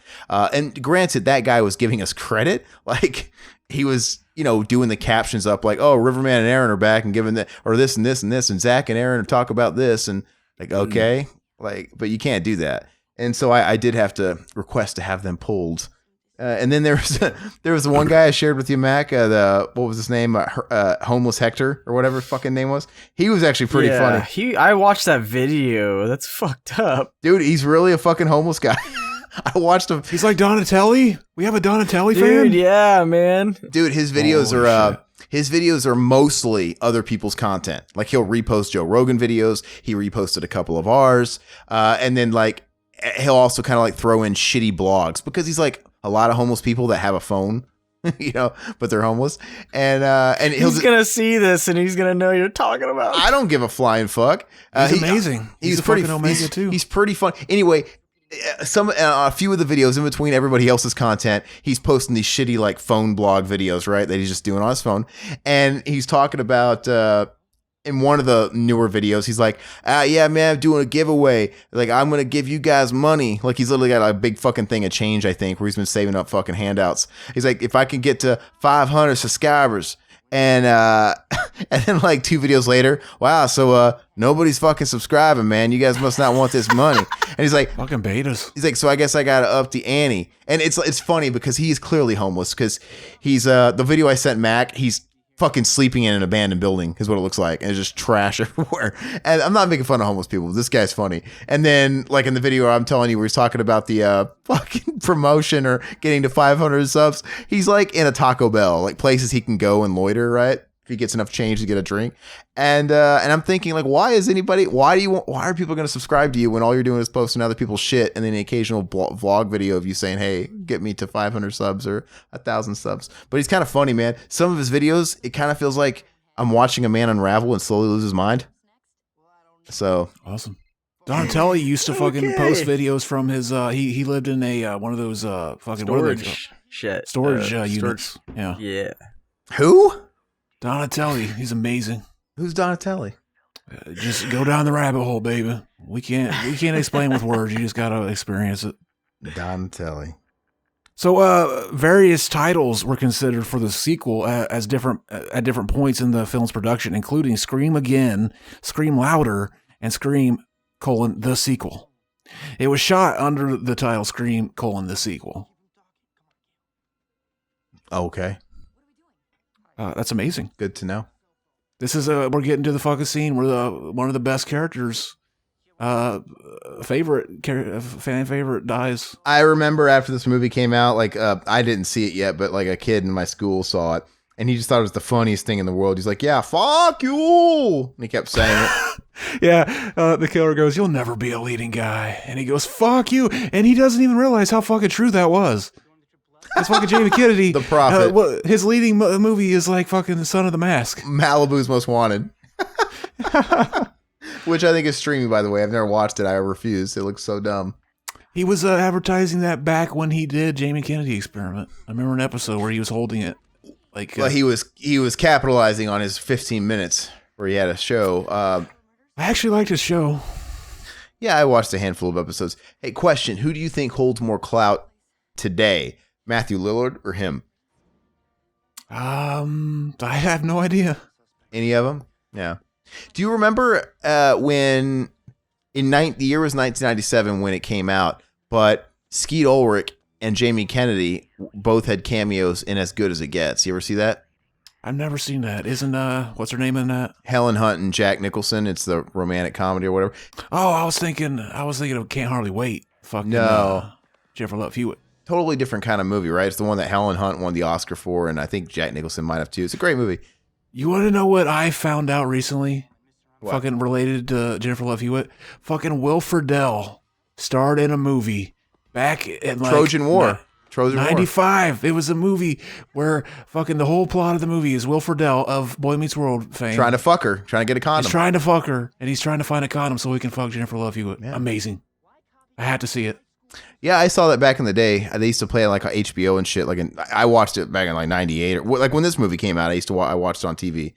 At some point though, Will, fuck the condom, just fuck her, raw dog it, dude. Well, they had to be responsible in their message in the sex teen comedy. Exactly. I would buy a fucking latex glove if nothing else. Fuck her through one of the fingers. Put a balloon. But yeah, here we go. Hey, bambino en abundante. This is a bandito en abundante. I always remember the fucking song playing. Moby just comes out, starts dancing around with a fucking boombox. Hey, bandito en abundante. Why does everybody have to get the upper hand to whoever's in this fucking Ghostface killer costume? Because they're not human. They're just fucking people. Like, why can't they just pick on the wrong guy? And you know what I mean? Sydney is the wrong guy. Yeah, I guess Sydney's the wrong guy. Yeah, don't fuck with her, baby. She keeps quailing that fucking that plan. Look at that blood cum. Yeah. It looks sticky icky. Well, I don't know. Like I think there's a scene in this movie, or is it 3, where he's chasing both Gail and her, right? And is that like the only time he's chasing more than one person? I don't know. I'm like, at what point can't you just go, hey, let's gang up on this fucker? Yeah, he's got a knife, but he's just got a knife. He's got a kniff. He's got a kniff. That was pretty shocking when I saw that. I was pretty like, oh no, exactly. Gutted, pun intended. Mm-hmm. Oh, here's a fucking 500 IQ take. This is a long one, but I'm going to read it. It says, eager to avoid problems with censorship that Scream had, director Wes Craven attempted to manipulate the MPAA by sending them a version of the film that had been edited to focus on and enhance the gore and violence present beyond what they actually wanted in the film, including reusing a clip of Omar Epps' character being stabbed in the ear 3 times instead of only once in the final film, and an extended scene of Randy Meek's death that showed his throat being slashed. Craven's reasoning was that the parts of the film they wished to keep would be more acceptable when viewed with the enhanced violence, and so the MPAA would force them to remove footage that they already wanted to cut out anyway. And that was a way to kind of get them to think like, oh yeah, we're bending over backwards for them. But like really they were getting what they wanted in the movie the whole time. And to his surprise, the MPAA gave the movie an R rating the first time. I think I've heard about filmmakers doing shit like that similar. Exactly. They did that.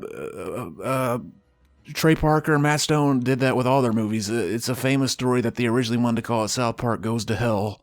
But then the MPAA were like, you can't use that in the title. And they were like, how about South Park Bigger, Longer, and Uncut? They're like, oh yeah, that'll work. And they're like, fucking idiots. Yeah. So yeah, the whole time they basically the MPA, Trey and Matt basically they added the scene in Team America where they're shitting on each other's chests during the sex scene, knowing that they would cut that out. They didn't want it in the movie anyway. But then whenever the uncut version came out, they went ahead and put it in the movie, the unrated version. I've still never seen Team America. I've never watched it. Great film. Great film. What are you doing, Mac? What's up? Why is Cotton Weary? Hold on. Why is Cotton Weary hanging around a college on campus? Is he their age? He seems to be older, but is he implied to be the same age? He's still trying to get Sydney to agree to go on a TV show with him. But is he supposed to be the same age, or is he a little older? I don't know. He's older. He was the guy who was seeing fucking the mom. Yeah, she accused him of killing her mom. And, I know that, but what did they say his backstory on who he was to their family? Like, or was it just some rando guy she was fucking behind her dad's back? Yeah, I don't remember anything extra about him. But Mac, you got any sexcapade stories for us? I do not, baby. You're a liar, dude. You talking about fucking 5 chicks a week? Come on, dish it. You know what's funny is you can go on Instagram. Do you have the real Ed Gale, Aaron, on Instagram? Is that the guy from 90 Day Fiancé? Who the fuck is that? The midget dude who played like Chucky in Child's Play 1. Like, you know, the scenes where he's running and shit. Yeah. He's always on Instagram and he always asks people to join him, like FaceTime him. We should do it. I should do it right now. Yeah, there's nothing to do. Is he offering right now? I mean, we can't just, you're going to message him and be like, hey, will you do a FaceTime just for us? Oh, he's offering me, all right. I thought you said I thought you were gonna say he was offering like people to face fuck him. I was like, hell yeah. What? I thought No. I thought this for going because we were asking you about a sexcapade, then you started talking about him. Like, okay, so he wanted you to fuck him? I don't have one, baby. Lies. I hear FaceTime, I automatically think somebody's talking about face fucking. Okay, I'll tell you one. All right. So anyway, like a couple weeks ago, I was talking to this woman on her porch, you know, and we're out there smoking, drinking, and it's still daylight out. we start kissing and stuff, and then like later on, she's like, "All right, we'll wait till later." So we wait till later. We go back outside. She pulls my pants down. It's on her porch, so like there's cars driving by and stuff, and starts, you know, sucking me off, baby. Hell yeah. Anyway. She get up. I make her get up, and I said, "What that pussy do?" Anyway, no, but anyway, she let me find out. She sat on me, and we started fucking right there. You know what I'm saying? And anyway, I throw her up a little bit on her porch, like the ledge. She got one of those ledges where you can put like pumpkins and shit, so it's like it's cool. Anyway, I start fucking her doggy style, and she's like, "There's people watching." I didn't fucking care because I was in the moment, you know. When you're in your fucking prime, you're like, like you don't fucking care. You don't give a fuck. Nothing bothers you right now until you're trying to fucking blow. But anyway, I'm like, they're down the road. I could see them. They can't see us. There's no way. But there's like 6 people outside talking. Anyway, I'm like, I'm gonna come, and I blow in her, but. This guy fucking across the street literally can see us. Fucking comes out of the blue, did not know he was there. I was pulling my pants up. He comes walking around and he's looking at us and I'm like, what the fuck? I was like, did you see that guy? And she's like, I wasn't talking. I didn't even see him. He was hiding. He came out of after we were done and pulled our pants up. He came around to his truck, got in it, reversed just to turn because he's across the street on the right side of us. So he reverses into the road and then comes our way just so he could like look up at us, and like 5 minutes later he comes back. Dude, it was I don't know, I think he was watching us, man. So, you know what the lesson I learned from this and the big takeaway is Mac lies, and just when no means no, it just keep pressing because Mac has a story. Fuck off, dude. Did you make that up? No, I swear to God. So was it daylight or at night? I'm sorry. Yeah, it was like 8. It was like 7:38. So I was thinking about this. Still daylight out. You know how whenever you're getting in the groove and you're ramming it and your dick starts getting a little numb. So like, oh yeah, it's numbing up. So you're just pounding away. You ever think like maybe if I jack it a little bit to try to numb it up, I could just fuck her for like 8 hours straight. Why would you want to do that? But then you start jacking off before, and then you accidentally come before you even start. Dude, I get really sweaty, so I have to get it going. Exactly. But yeah. There are times when I last like 2 hours, though. There are days when You know what, Mac? Mac, you're a coomer. You ever hear that meme being thrown around? You coomer? A Mimi Siku? He's a coomer. It's somebody that's always fucking talking about sex, I guess. And yeah, I heard about it, and it's described And it's true? Mac to a T. And I was like, we should start calling Mac Val Coomer. Dang. I just spit out my pizza. Dang shit. Fuck. That's funny. It's all over my keyboard. Val Coomer. The part that I'm stuck on is you blew inside of her. Was she on birth control, man? Of course. Of course not. Okay. Is that a question you asked beforehand? Like you already have all that stuff laid out? I think she was. Oh my God. He thinks. No, I'm kidding. She was. I think I'm going to get a vasectomy. We should get vasectomies, Mac. I'm good. We could fuck women's and just come all up in there. I could swim in your stew. You could swim in my stew. Yeah, we can go to Arizona. But there's no and fuck some spermies in bitches. there. Matt, can I ask you a personal question? And I'm actually just interested. So you don't have to answer if you don't want to, but like the kiddos you have now, they're adorable, by the way. I mean, but were they planned? Were they condom breaks, or was it like a birth control? But hey, just that one in a fucking 1,000. I think Mac has that. What's Super that? sperm? I have super sperm, so the pre-cum fucking doesn't matter. He has that fetish. It's the fucking the implant fetish. I think it's called, where you're just really What the you're into blowing in them. That you get off on blowing in them the most. No, I just like making them look like Dewey. Oh yeah. Some women. See, you should have said, I just want to make them walk like Dewey, so that people listening would get the reference. No, some women have that kink of being bred, right? Like breed me, daddy. They just want they love. Yeah, Aaron would know. Oh, Him and his dude. fucking weirdos. No, to me, that's like the boner killer. If I was in the middle of something and in the thick of it, the woman's like, breed me, dad. Like, oh, what? No. Like, oh, it makes you ask questions like, hey, are you, what, you're not? No.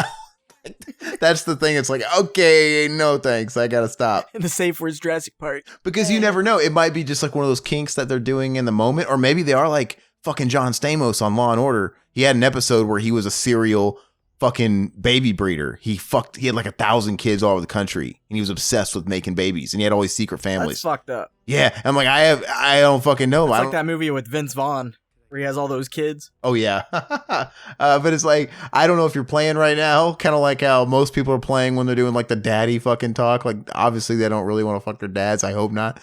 But yeah, they might be that fucking psycho. They might be that psycho that are really trying to collect your sperm and have a baby and fucking get you making payments, monthly installments. Are they alluding to like, oh yeah, you're my father, or is it like a pimp thing? Because they like the hoes always call the pimp's daddy. It's one and the same though. Why can't it be one and the same? Fuck me, daddy. Like the Star Wars.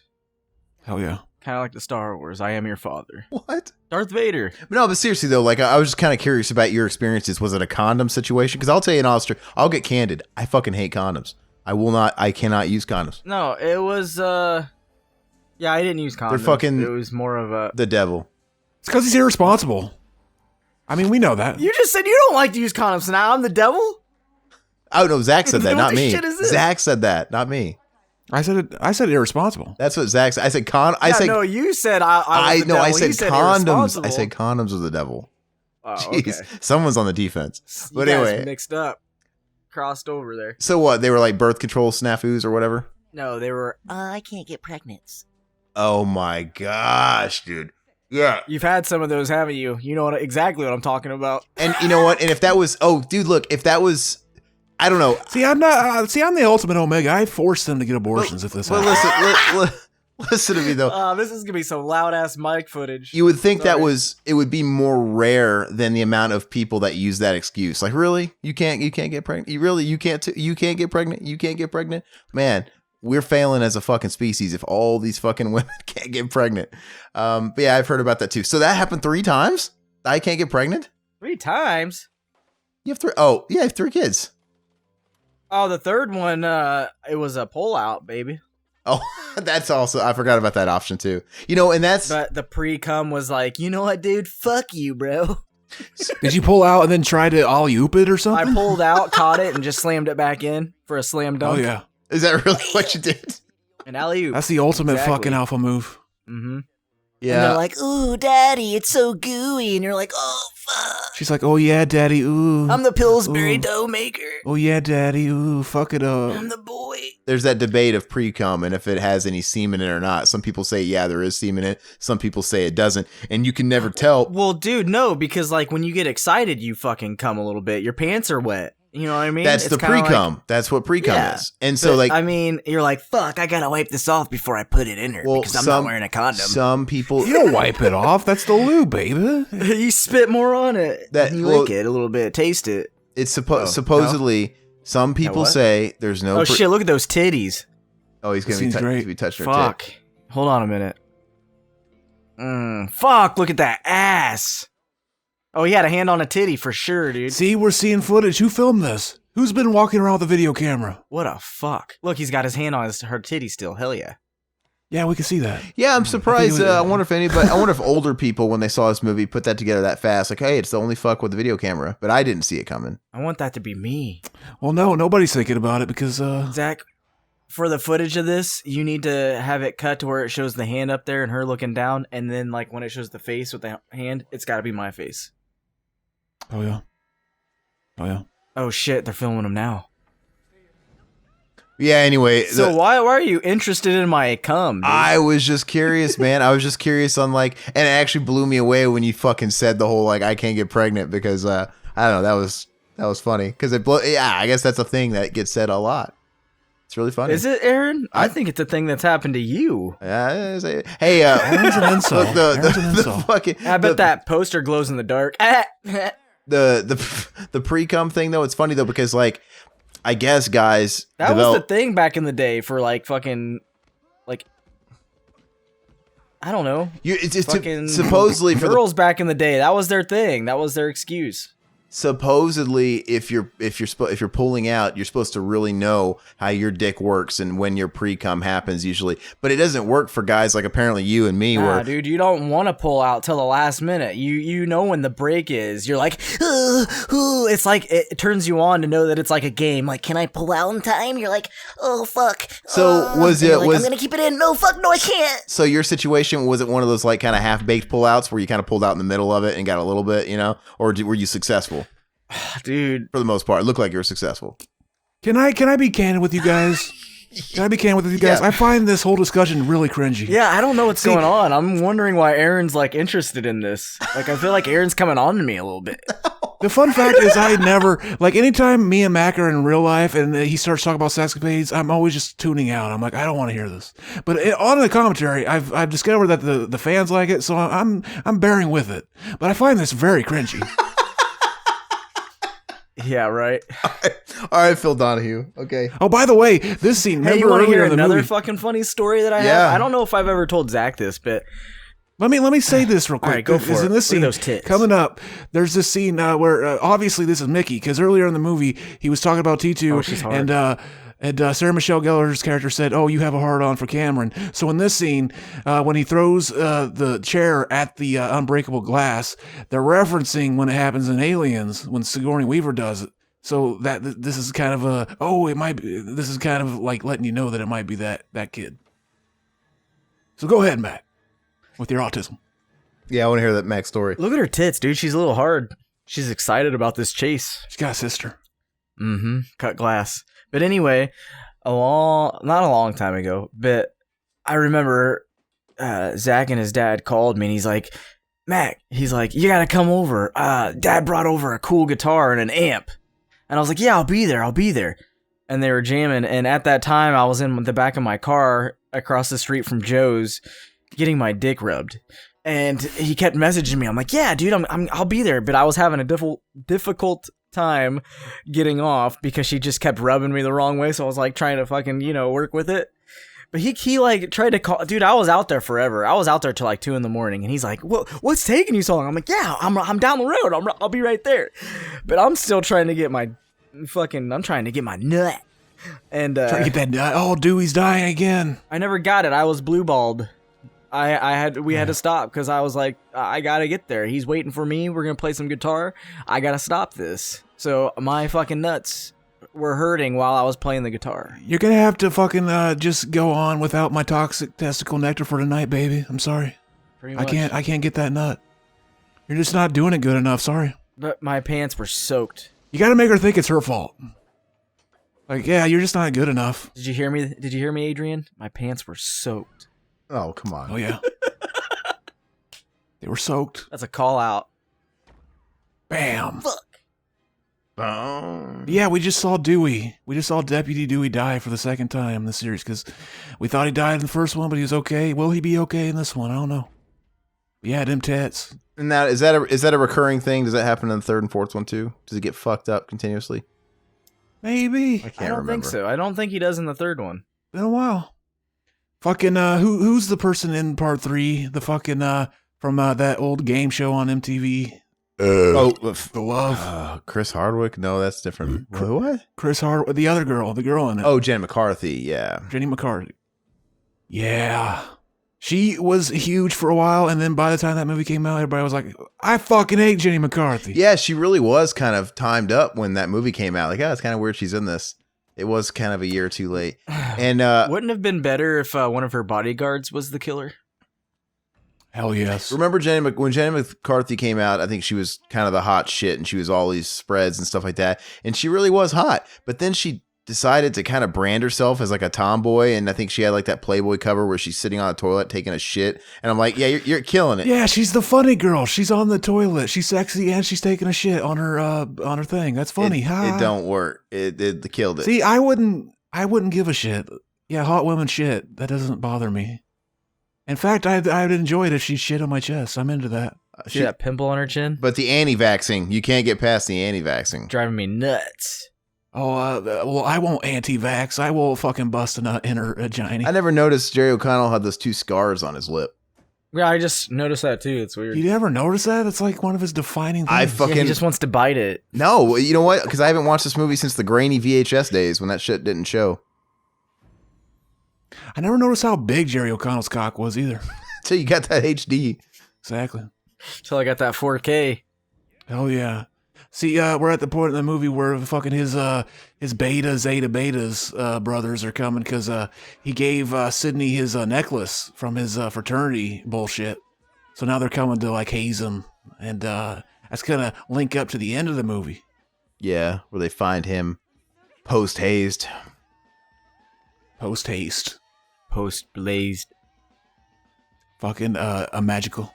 I got one more trivia entry. I'll go ahead and read it. Let me find it. The first draft of the screenplay was titled Scream Again, and it had 3 different killers. It had 3 killers. Derek, Jerry O'Connell, Haley, that was Sydney's roommate, and Mrs. Loomis, Laurie Metcalf. After they are killed, Cotton, Lee Schrader, attempted to kill Sydney. So basically, there's a thing that comes up at the end of this movie where Billy Loomis's mom has her by the throat, and she basically tries to plead with him, like, let me kill her. I'll get you everything you want, and I'll make you famous. And he sets her thinking about it. And yeah, he basically brings up like, oh yeah, that Phil Donahue interview sounded really good right now, Sydney. And she goes, oh, I'll consider it done. And then he goes ahead and shoots Loomis's mom. But originally, he was going to fucking side with Loomis's mom and kill her. And then she was going to kill him. And they were going to, the last shot was going to be pulling out of them laying next to each other dead. This was going to be the last entry in the series. It's your favorite scene, man. Where do I know the guy the guy on the passenger side from? What else has he been in? Not sure. But yeah. I don't know if I mentioned this earlier. The ending of the original script actually had like a 20-page outline of what Scream 2 would be. But yeah, a lot of all this was already thought of by the time Scream 2 was being made. And yeah, that's why it was greenlit so quick, and they made it so quick too. So is this the cool death that's coming up? The guy that just got thrown from the car? Hell yes. Or which guy? The guy that's still, I think. Okay, here we go. You fucker. He's amazing. This is a great scene. See, I always like slasher. How could he not shoot before he got ran over? Yeah, why isn't he firing? Why isn't he shooting right now? It's a cop car. It's a cop car. But why is he not? It's faster than a cop car. Oh, It's all bulletproof glass. yeah, okay, that's right. But yeah, fucking this is we talk about how like Scream came out and kind of made horror a big thing at the time. See, horror wasn't dead, but it was kind of that's it right there. And then the aftermath shot is great. Why would you not roll off that car? Oh, yeah. Oh, wow. I forgot about that. Dank. Grody. Yeah. See, I don't even think this is realistic because those screens that are in the back of cop cars are pretty much like, I don't know how hard it is to kick them out, but I've heard people say that this wouldn't happen. Like the pipe wouldn't have impaled it. It would probably the car probably would have bounced back before the pipe would have impaled through it. Interesting. Hey, now in the freaking third movie, man, was Roman supposed to be like their brother or half brother or a product of infidelity and like a half brother because the mom was a whore? What was his fucking deal again? It was I don't know. I don't think so. I think it was something like that. He was like there was some relation. Oh, in part 3, yeah, she's like he's a brother, half brother or something. But because of the infidelity, like she had a secret life, like a secret something like that. And maybe he was jealous because she had a kid, but it was like the Arnold Schwarzenegger thing where it's like, hey, Maria Shriver, these are my real kids, but that Mexican fucking nanny, fuck that kid type of thing. Mm-hmm. Yeah. Lee Schreiber actually, like, he disappeared off the face of the earth too. The last thing I remember seeing him in was that fucking shot for. Oh, this is a great shot. Oh hell yeah. Oh hell yeah. Liev Schreiber gets a lot of work. What are you talking about? No, Cotton Weary. Oh, that guy. Well, that's Liev Schreiber. That's him. Oh, I thought you said Leah. No, Liev Schreiber. He was on that Ray Donovan show that is still going on, like 8 seasons, 2020. Yeah. Oh, well, the last thing I remember seeing him in was that shot-for-shot remake of The Omen. Yeah. But Aaron's never seen The Omen. What a beta. No. It's crazy. I have all of them. I would say Liev Schreiber is more bankable than he was when he did this. He's been all over the fucking place. Is his name pronounced Liev? I thought it was Leave or something. I thought it was Liev Schreiber. I always thought it was Liev, I think, but who knows? See, I always love fucking slasher movies where this is a part of it. Like part 4 of Friday the 13th where they gotta fucking walk over Jason. It's always like, fuck. Like, it's creepy. Yeah, no, it's a good moment for suspense for sure. I was going to mention that we talk about how, the horror movie wasn't dead. They were still happening, but the slasher movie was totally dead before this movie came out. Like, all the slasher movies were straight to video, and they were very, like, satirical in nature. Like, The Ice Cream Man, Dr. Giggles, The Dentist. They were more like novelty type of killers. This was the first time, like, Scream was like, oh yeah, we're taking it seriously again. And it was the first time it did that in a while. It did really well. But then we had all the copycats, like I Know What You Did Last Summer, that were trying to bank on the same type of thing, and it wasn't nearly as menacing. The hook hand guy. Mm-hmm. I mean, every once in a while, I go back and watch that because it's like, oh, the cast: Sarah Michelle Gellar, fucking Jennifer Love Hewitt. What are you waiting for, huh? Yeah, it's like I watch it, and then by the end of it, I'm like, this plot is nonsensical. Every time. Jack Black, right? Jack Black in the second one. He's in the second one. Hell yeah. Jamaican dude. I haven't seen that second one. I think I saw it one time. And I think we might have rented it. I saw it in the theater. Yeah, it didn't have Brandy in it, right? Brandy. Yeah. Fun fact, I was super excited for this movie, and I really wanted to go see it in the theater. And I remember my mom was like, guess what's on the theater? I was like, what? She's like, well, you might not want to know because you can't go see it because you got to be 18 to get in. See, my mom didn't realize that as long as she took me, I could get in. And yeah, my mom and dad went and saw it. They had to tell me about it. And I remember like years later, like her and me found out around the same time that like, oh no, all she has to do is pay your way in. Like I was like, oh no shit. And then I was watching them all the time. Yeah, it's dog shit. Brandy hasn't really been seen. I remember she killed somebody in well, she ultimately didn't get charged with vehicular manslaughter, but they were trying to get her for vehicular manslaughter. But they ruined her career. Yeah, 2006 or 2007. She just never came back from it. And who knows? Maybe she went to a fucking depression from it. Actually, Marcia Gay Harden, who's in this movie, right? Portia de Rossi, the other one, Marcia Gay Harden. She, same thing. Fucking probably 10, 15 years ago, she legit ran over somebody and killed them. Total fucking, hey, my bad. And she never bounced back from it. Let me see what hers is. That what she said after? She's like, hey, my bad. Probably. That's what I would have said. Let me see. Marcia Gay Harden, SUV. Wait, hold on. SVU. Hold on. Marcia Gay Harden. Oh, not Marcia Gay. Marcia Gay Harden's the fucking chick from Flubber. What's the Marcia Gay Hart? What's her name? Fuck. Something like that. I'm slandering the wrong actress here. Fucking vehicular manslaughter. It's one of the most common forms of death. That's why fucking 30 years from now, robots are gonna be driving cars and they won't even trust us to do it anymore. I have to fucking get her name right, so I'm looking up a movie that she's been in. She was in Nothing to Lose with Martin Lawrence. Hell yeah. He had plenty to lose. We haven't seen him in a movie in a long time. Yeah, huh? Bad Cops 3. Until recently, yeah. No, that brought him back, right? I mean, no, man, it's one of those franchises. It's kind of like there's been talks about finally doing another Lethal Weapon. That brings Danny Glover. It's like they're lucky that they got on board with a movie that ended up being a franchise, where Mel Gibson became a much bigger star. But I think at the time, Mel Gibson was probably, more or less maybe the same as someone like Danny Glover. I mean, he's in Jumanji too. He's in a lot of movies, Yeah, but he's not like a leading. Yeah. But he's not a leading man. He's a total. He's still dank though. Jumanji 2 should have happened. Jumanji 2 is shit. That movie sucked. I've never seen it yet. Did you say Jumanji? Is that like the Jewish version of Jumanji? Mm-hmm. Jumanji. Jumanji. Rebecca Gay Hart. Jumanji. That's her fucking name. Rebecca Gay Hart. Let me see. She's got a gay heart. Since 2004 to present, where the fuck did she kill somebody? How do they know that her heart is gay? Did they ask it? She was in Jawbreaker with. We talked about that Marilyn Manson pounding fucking what's her face from the first movie. Is she the one that was in like those Aerosmith music videos? That was Alicia Silverstone. Oh, nothing like the name. No, Rebecca Gay Hart, car accidents. Here we go. Let's see. Oh, fuck. She killed a child. Was she drunk driving? That Let me shit see. is fun. Rebecca Gay Hart finally discusses car accident that killed a child and made her want to die. Well, it's good she's making it about herself and doing like a spread.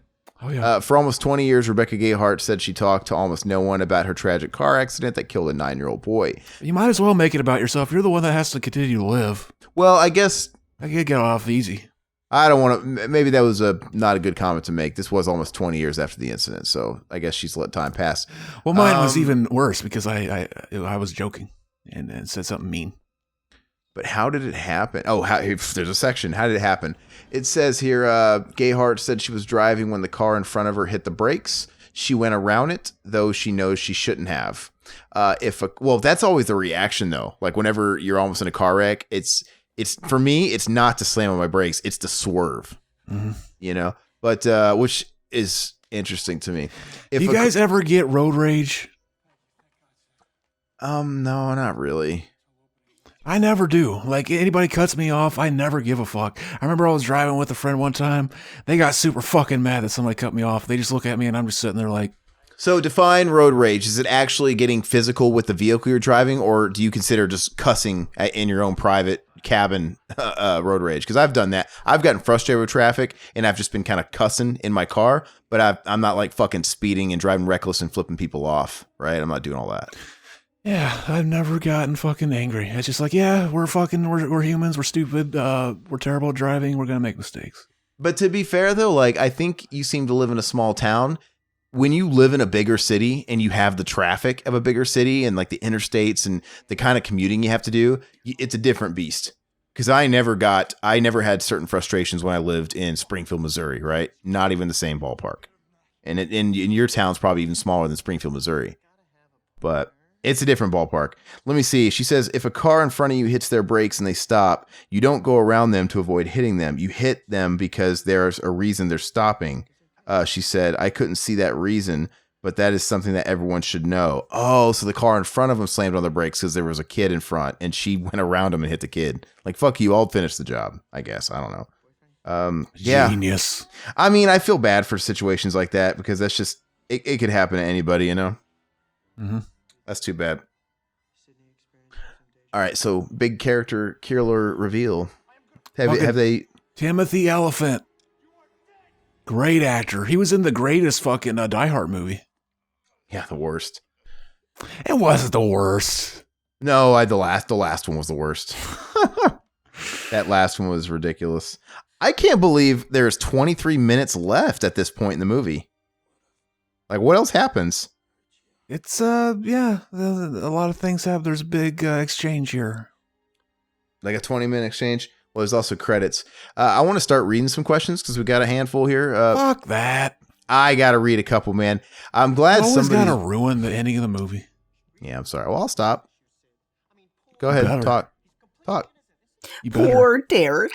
Break it down. What's happening right now with Mickey? Tell us all about it. What is his motive? Is his motive just to be a copycat? Is that clearly his motive? That's it? His motive is he's doing this. He's the only guy. He says it here. He's like, nobody's ever done this and blamed the movies. I'm going to blame the movies. I think I'll get away with it. But people do that all the time. People blame. The Christian coalitions are going to have a field day with it. You mean like people usually blame music? Is he saying no one's actually blamed movies? I think people blame violence in movies and television and media all the time for the shit. Yeah, but it's always stupid people like on the news doing it. He's saying he's actually going to use it as his motivation. Oh, okay. Interesting. They're basically shitting on the media that does that. It's no coincidence that they put that in a slasher movie. Like, oh yeah, we're gonna have the killer say exactly what they tell us that we're gonna do with these movies. It'll be funny. We're gonna beat him to it. Yeah. No, that's interesting. It's pretty cool. And how did he meet up with Billy Loomis's mother again? I know they go into it, but I can't really hear it.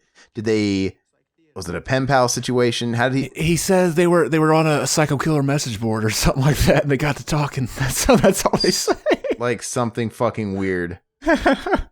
Psycho killer message board. Psycho killer message boards. Is that what the website was called? I would go there. Apparently that real life thing where the guy found somebody on the internet to eat him. He had a fetish of being eaten. Like he wanted somebody to fry up his dick and eat it. Mm-hmm. Yeah. Like they met on a message board. Yeah, they did. No, was it a message board or was it like a newspaper ad? I think it was a message board. Okay, well, it doesn't really matter. What matters is the end game. They were both down for it, man. And he wanted I think it was like he had his request. Like, I'll do it on the condition that, I'm still awake and I get to eat my penis with you. Mm-hmm. And he like just allowed himself to bleed out or whatever. Fucked up, man. Really fucked. How does that exchange happen when you knock on that guy's door? Like, hi. Like, is it the same way you talk to somebody if you're there to buy like a phone? I'll go sharpen the knife. Oh, yeah. Yeah, like you're there, like the same. You're there to buy a fucking lawnmower or something. Here, have a seat. Is that Wolverine? Apparently, part of the stipulation too was they had to film it, so that video exists somewhere of them cutting off his dick, frying it, and eating it together. Did he invite him in, tell him to have a seat? Did he ask him if he wanted anything to drink? Like, was there like an interview process? I think they made a movie based on it too, called Grim Love or something. I don't know. All I know is Rammstein wrote that song "Mein Teil" about it. Rammstein. Rim job? Rimstain. Like, Am I getting a rim job? What does he say when what didn't see that coming? Did you? He's like, Billy's mother. Off Twitch, huh? Did she come, did you? Off Twitch, huh? See, I would fuck her. Nah, dude, she's flat as a board. Who gives a fuck? You're such a beta, Aaron. You're flat as a board. Stiff as a board, bro. So, now, hold on. Does she actually just kill Mickey saying, oh, you fucking pawn? Fuck yeah. She does kill him. We haven't seen seen her kill him yet. Billy, and her whole motive is that she killed Billy. Yeah. You killed my son. So it's a total fucking homage to Friday the 13th. And this is gonna rock. See, I was saying before, like, it felt really cheap. Anytime you see a whodunit where, like, it's somebody that you couldn't have guessed throughout the movie, I always thought it seemed really cheap. But I didn't even think about it. Like, the fucking default, quintessential fucking, instance of that is the original Friday the 13th. Because Betsy Palmer doesn't show up till the scene where they reveal she's the killer. And Betsy Palmer even brought that up while they were filming it. They're like, should we, like, establish my character in earlier scenes? And they were like, oh, no one will care. They didn't give a fuck. Yeah, I think Friday the 13th, the first one's overrated. I don't think it's... Fuck you. I think Sleepaway Camp does it better. I don't even think it's overrated. I think people pretty much rate it where it should be. Yeah, maybe you're right. Like, yeah, it started it. People hate it because, it don't have Jason in it, though. Yeah, I guess you're right. You killed my son. Isn't it funny that all these people, like, she was just a housewife, that she was capable of, like, this sinister plan and doing all this? I mean, I know she had Mickey's help, but I don't know. If this was like my grandmother, she wouldn't be able to pull this off. You know what I just thought of when he said Mickey? I thought of Mickey Kaline, the baseball player that Arnold from Hey Arnold helps, ditch his stage fright and be able to hit the winning ball at the end of that episode. Yeah, I never watched that show. And I'm only thinking about it because I recently watched the fucking Hey Arnold movie for the first time. Never watched it as a kid. I never watched. Did you guys watch that Rocco movie they put on Netflix this past year? Rocco's Modern Life? Hell yeah. Hell yeah. We talked about it before on the podcast. I can't remember. That's what it seemed like watching the Hey Arnold one, even though it came out like 3 years after the original show aired. But like, or after it ended, but it still felt like it was like a revival thing. Well, the Rocco was extremely woke, right? Woke. It's woke. Yeah, you say that every time, but I bring it up that like, oh yeah, that actually happens in the frogs. They actually do that. So I thought it was clever. No, it's clever too. I mean, and the whole show was about modern life. So I saw it coming pretty much. Saw it coming. You took my son. Who actually fucking kills her? What? Oh, Gail does. She comes back. Oh, yes. Just do it. He's a good boy. See, what would you do? Yeah, that's right. She abandoned him. Oh, yeah. What a fucking whore. Exactly. As you do. See, if I found out I had a kid, I would be gone. Like, you're not going to fucking ruin my life, you little shit.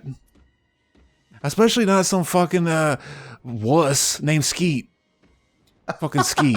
Cousin Skeeter? Do people realize the context of that? My little brother named Skeet? Exactly. Here's Johnny. Hey, Mac, is Zach good with your kids when you guys get together?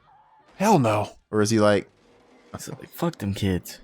I don't even talk to him. If I ever bring him over, I mean, they hang out with him. Like, you should see me with my niece and nephew. I'm always spanking them. Beating the fuck out of them. Grounding them. It's my pleasure. It'll be my pleasure. To hear a small child cry is like the greatest feeling in the world. Yeah, he takes candy from him. Exactly. All right, I'm going to read some comments. I'm going to do it. You do that, Beta. Somebody commented on one of our old retro videos, which I'm glad some people are commenting on that stuff. And I keep saying, I hope it's not lost on anybody that those are old episodes, like from fucking years and years and years ago. That's why there's like a dip in the quality, the audio quality. It was basically us cutting our teeth. But anyway, on the Talking Action Flicks with Corey G, Oliver Closeoff says, finally, the infamous Corey G. Guy comes off as a weirdo. You could see why Zach would model his entire persona off of him then. Exactly. And then Witch King also commented, this is my first time hearing the real Corey G. You're not impressed, are you?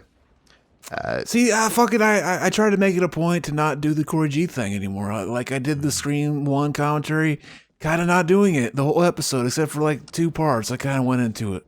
Yeah, and it's really not. It's you're not even really like Corey G. It's your own thing. It's like when bands do that shit. Like, hey, we're gonna try and make an album that sounds like this band, and it fucking doesn't sound anything like them. Have I been talking like him on this episode? I don't even remember. No, you don't sound anything like him really. Maybe in your Mark IV Zach days, but even then, you didn't sound exactly like him. But oh yeah, it's pretty evident when you're trying to do the impression and when you're not. What else we got here? The Fanatic commentary. Daniel Pereira. He says, Aaron is a chad. How could I make fun of him? Aaron should teach Zach to gain weight. That's the only way to make Zach stop looking like a wimpy. He totally misspelled chud. Aaron is a fucking chud. I think you put that in there. Oh, is he the one that made that comment that he didn't realize that he thought Mac was Zach and Zach was Mac, and he didn't realize that you were such a dweeb? You look like you got picked on and shoved in lockers. He made that comment or something. Oh, yeah. That's funny. He has to be talking about Mac. Mac looks like he got picked on and shoved in lockers. Definitely not. No, Mac's got a face tattoo. He didn't have it as a fucking kid. I did, bro. Came out of the vag with one. Yeah, I think this ending's pretty satisfying. The way it plays out. We actually got a couple of comments by Nick Ulmer on an old Walking Dead podcast. Man, I'm shocked anybody's listened to old Walking Dead podcast from 6 years ago. It's kind of a shock, but he says, I'm a big Carl Grimes fan. He also says Father Gabe is also the doctor from Teen Wolf. Carl Grimes. That reminds me, the latest fucking retro or BTM Classic episode, I was triggered listening to it. I was cringing because you and fucking Riverman revealed that, like, you know what I hate? I hate when these Blu-rays, they're shot in a wider aspect ratio and they don't fit my widescreen TV. There's black bars. Why don't they just zoom in?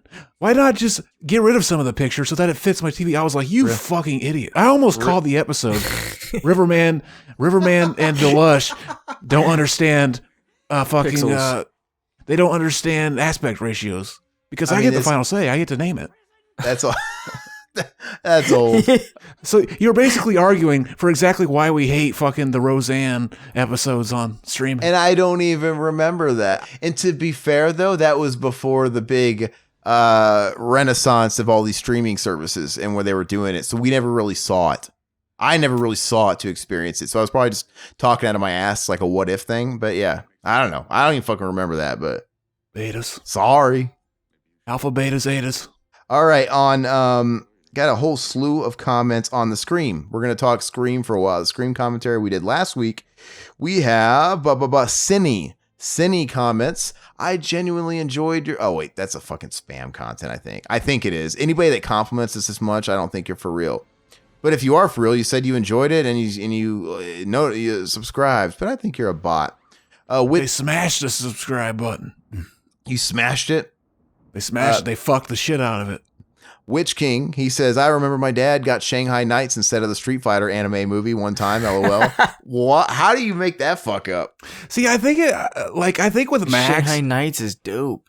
I think with Max, it was basically his mom knew, like, oh yeah, this isn't Mortal Kombat, but I think I could tell. He's a young little fuck that I could tell is Mortal Kombat. He might fall for it. But Mac was smarter than she thought. Nah, she's a blonde. I mean, Shanghai Knights, that's that fucking Jackie Chan, Owen Wilson, that's right? That's a dope-ass movie, baby. Uno mas? How do you mistake that for the Street Fighter anime? Jackie Chan was on the cover with Owen Wilson. They look like fucking Street Fighters, baby. They are in par in quality. It's Ken and Fei Long.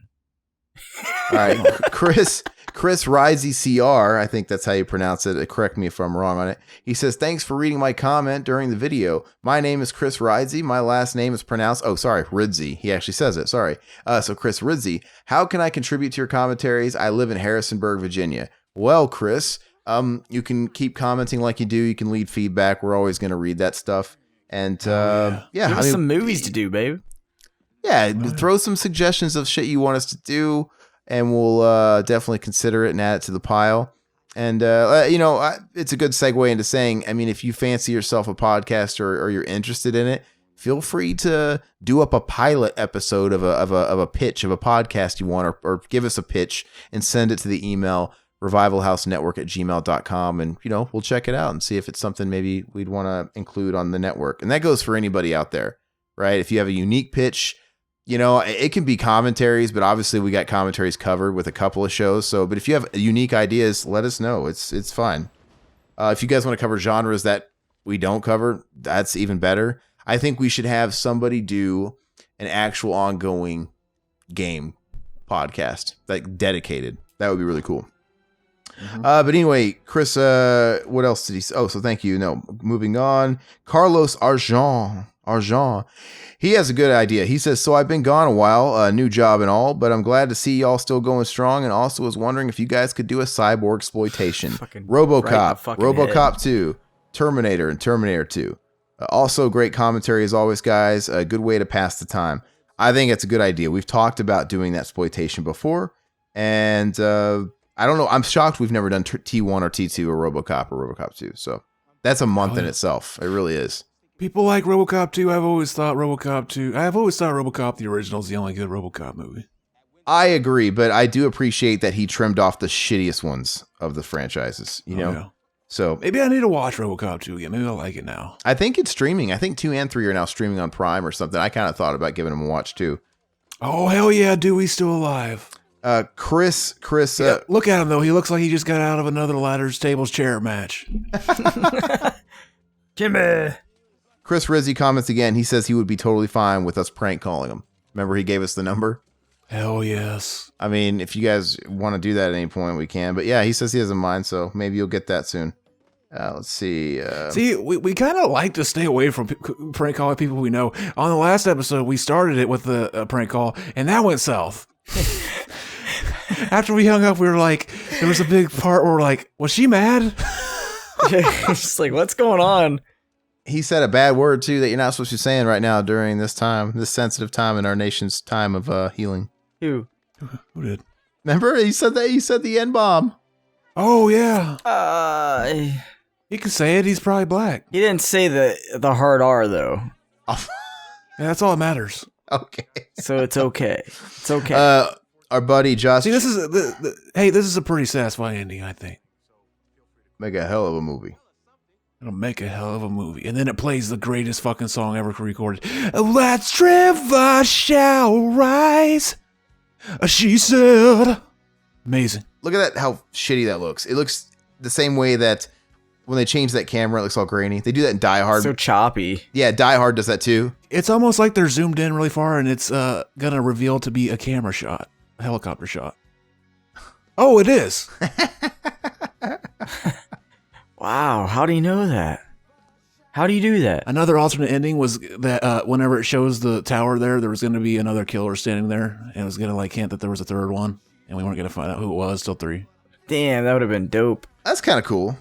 So Anyway, Josh James of the R-rated horror commentary, our good pal, he says, please tell me you guys didn't use my name in those prank calls because we bleeped it out. Joshua, beep.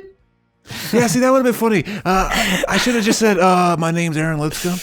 Because Aaron's done that to me before. He's made prank calls and said his name was Zach. Like a beta. That's the almighty Omega prank.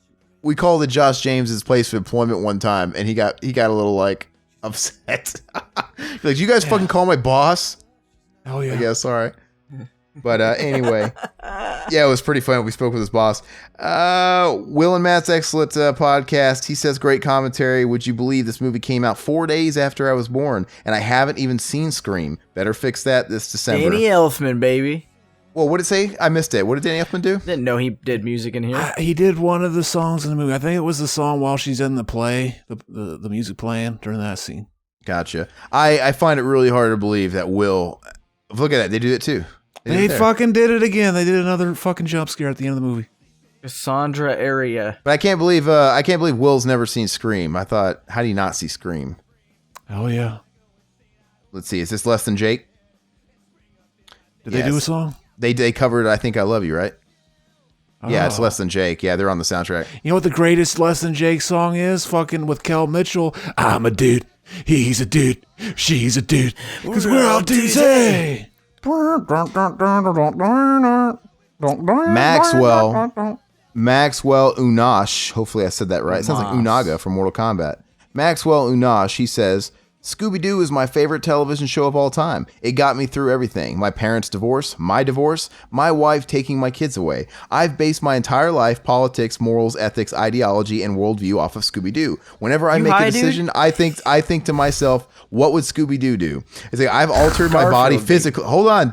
I hate it when you guys interrupt these long comments. They're hard.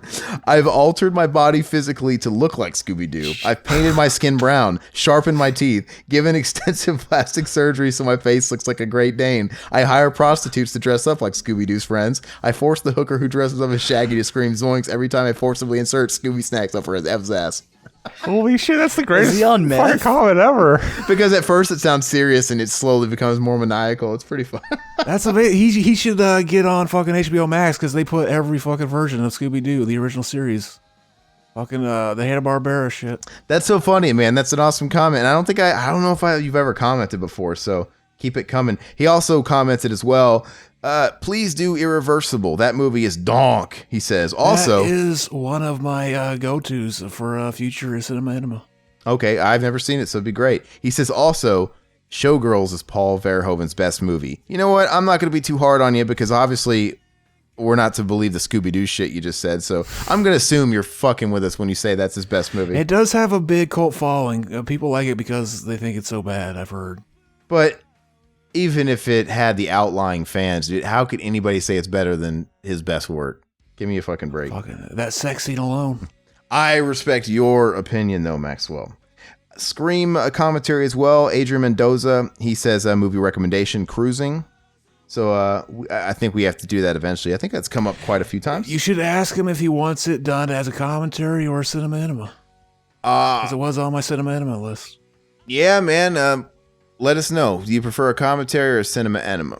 A cinema enema usually entails it means we're probably going to pay a little bit more attention to the flick itself and stay on topic a little more. Adrian Mendoza. No, sorry, that's a cinema enema. Scream. Capperfield. David Capper says, this session was prime example of a very era-centered commentary.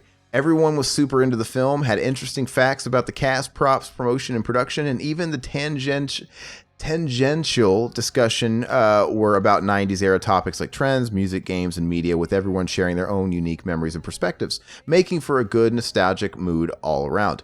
Good work. He says, parentheses, I also liked how the current political protesting riot situations across America didn't dominate the commentary. Not to say that it's not important, because it is, but it's such a sobering situation that frankly, I just didn't want to think about it while tuning in to hear you guys riff on a flick. I think all of us need a little fun nowadays.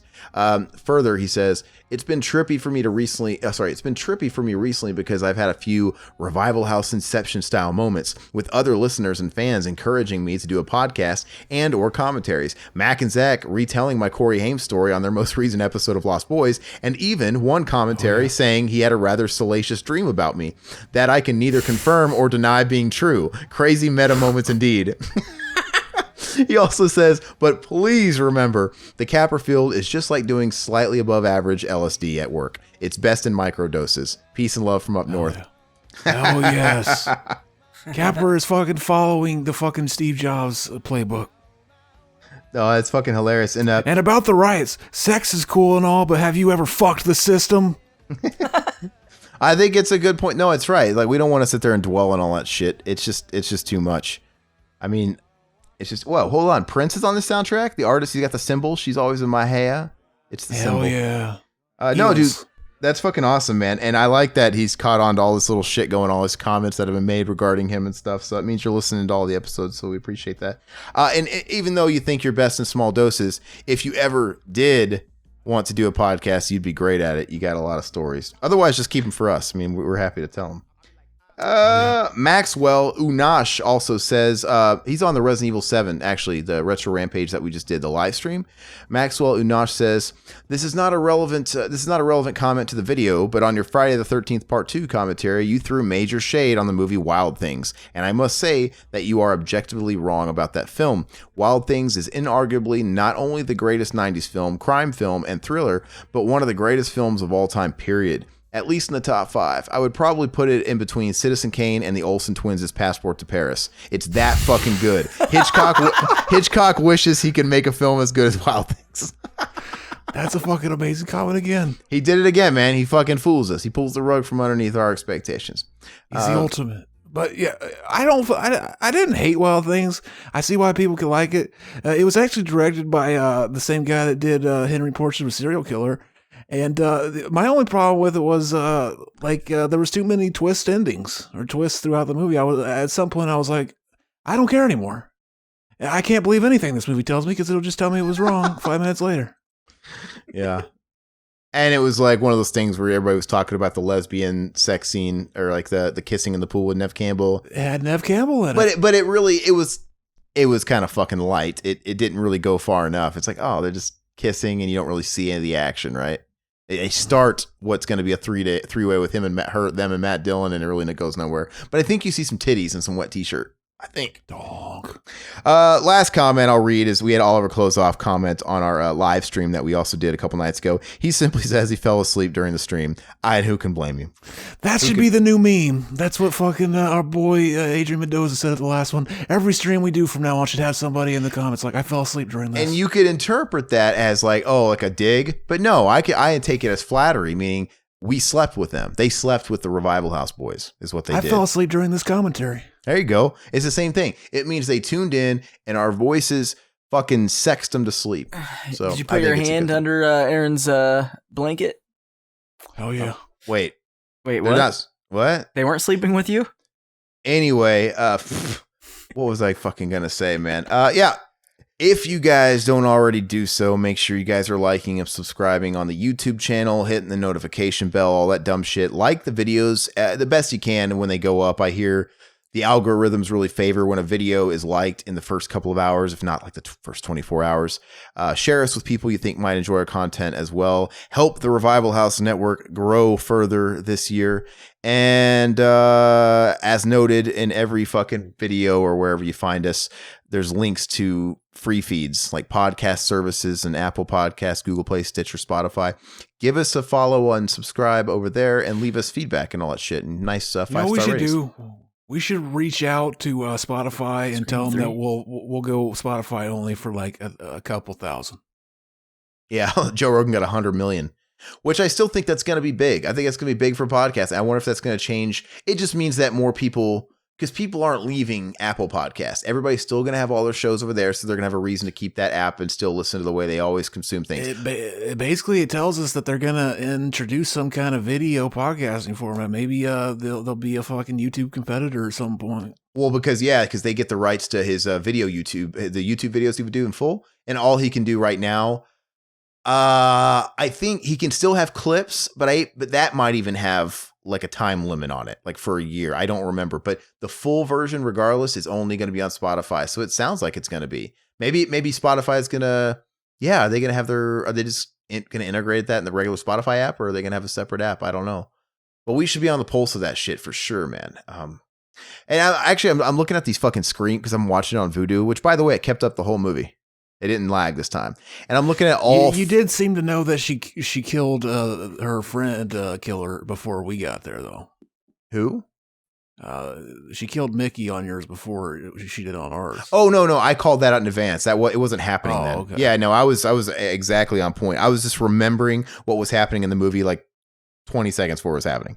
Anyway, I'm looking at the covers of all of them, and Scream 4 didn't do the classic fucking face in it, like the girl face or whatever. It's just got the ghost face on it. It's the first movie that's ever done that. Yeah. They didn't do the silhouettes. They do that. It's got the silhouettes. It's got them all lined up, but it doesn't have like the Drew Barrymore face or the Courtney Cox. No, it's just Scream. This big thing of Scream. No, yeah, it's the ghost face at a side profile, so it's kind of different. And I think the eyeball in the 3 is the exact same picture from 2. They just got a 3 around it, so they didn't even take a new picture for that. Those lazy fucks. But anyway, really quick, just so I get through everything, check us out on Patreon, and if you guys want to support us another way, we have a Teespring.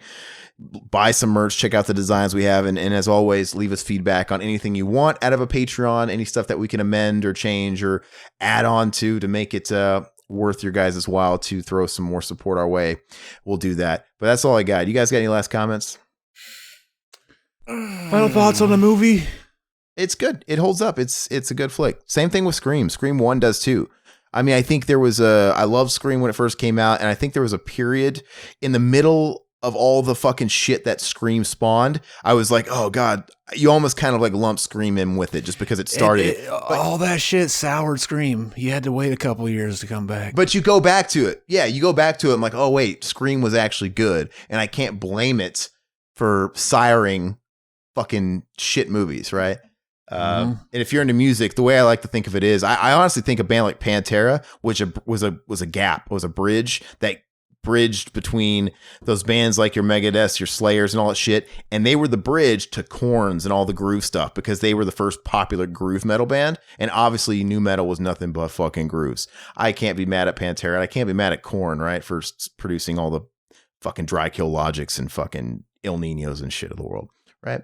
Scream's the same way. Scream 2's good. I don't think Scream 3 is going to fare as well, but we'll see. I guess we're going to get to that as well. And Scream 4, I'm interested in watching that again because I only watched it once. So I might watch that before we do it. But anyway, that's all we got, guys. We'll catch you guys next week. Keep the comments coming. Later. Bye-bye, puppets. Oh, yeah. End of the week at the Revival House. Next month's theme, you gotta figure it out. Italian zombies or Pauly Shore, a slasher with a knife and the girl next door. And 1 second in, get it all queued up and ready, hit play in 3, 2, 1. Bye-bye puppets, Zach Pete and a solo cut band. Couldn't miss Cameron's love and Joshua Scott failed and Riverman's babe. Bye-bye puppets.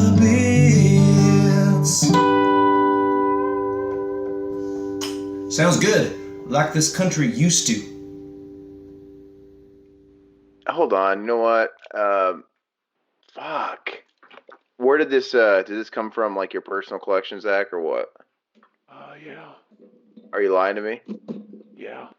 I'm just gonna watch it on Vudu then, motherfucker. It'll get out of sync. I don't give a fuck. God, you're a cock. If just download it. because I don't know where the fuck Zach got it from. I'm not doing that. Do you not have fucking AVG? I'm not fucking doing it, man. You're an idiot. You're a I fucking idiot. You ruined the party, you fucking idiot. I sound like repeated. I do certain things on this computer, and I'm not gonna get it all fucked up. Give me a sec. Well, you don't jack off on it, because you don't watch porn either, you beta. No, I don't do anything on this computer but work, stuff. Not my job. But, This is a good skit. I like this skit. This is a good skit for the beginning of the movie. I'm not even recording yet, so. What?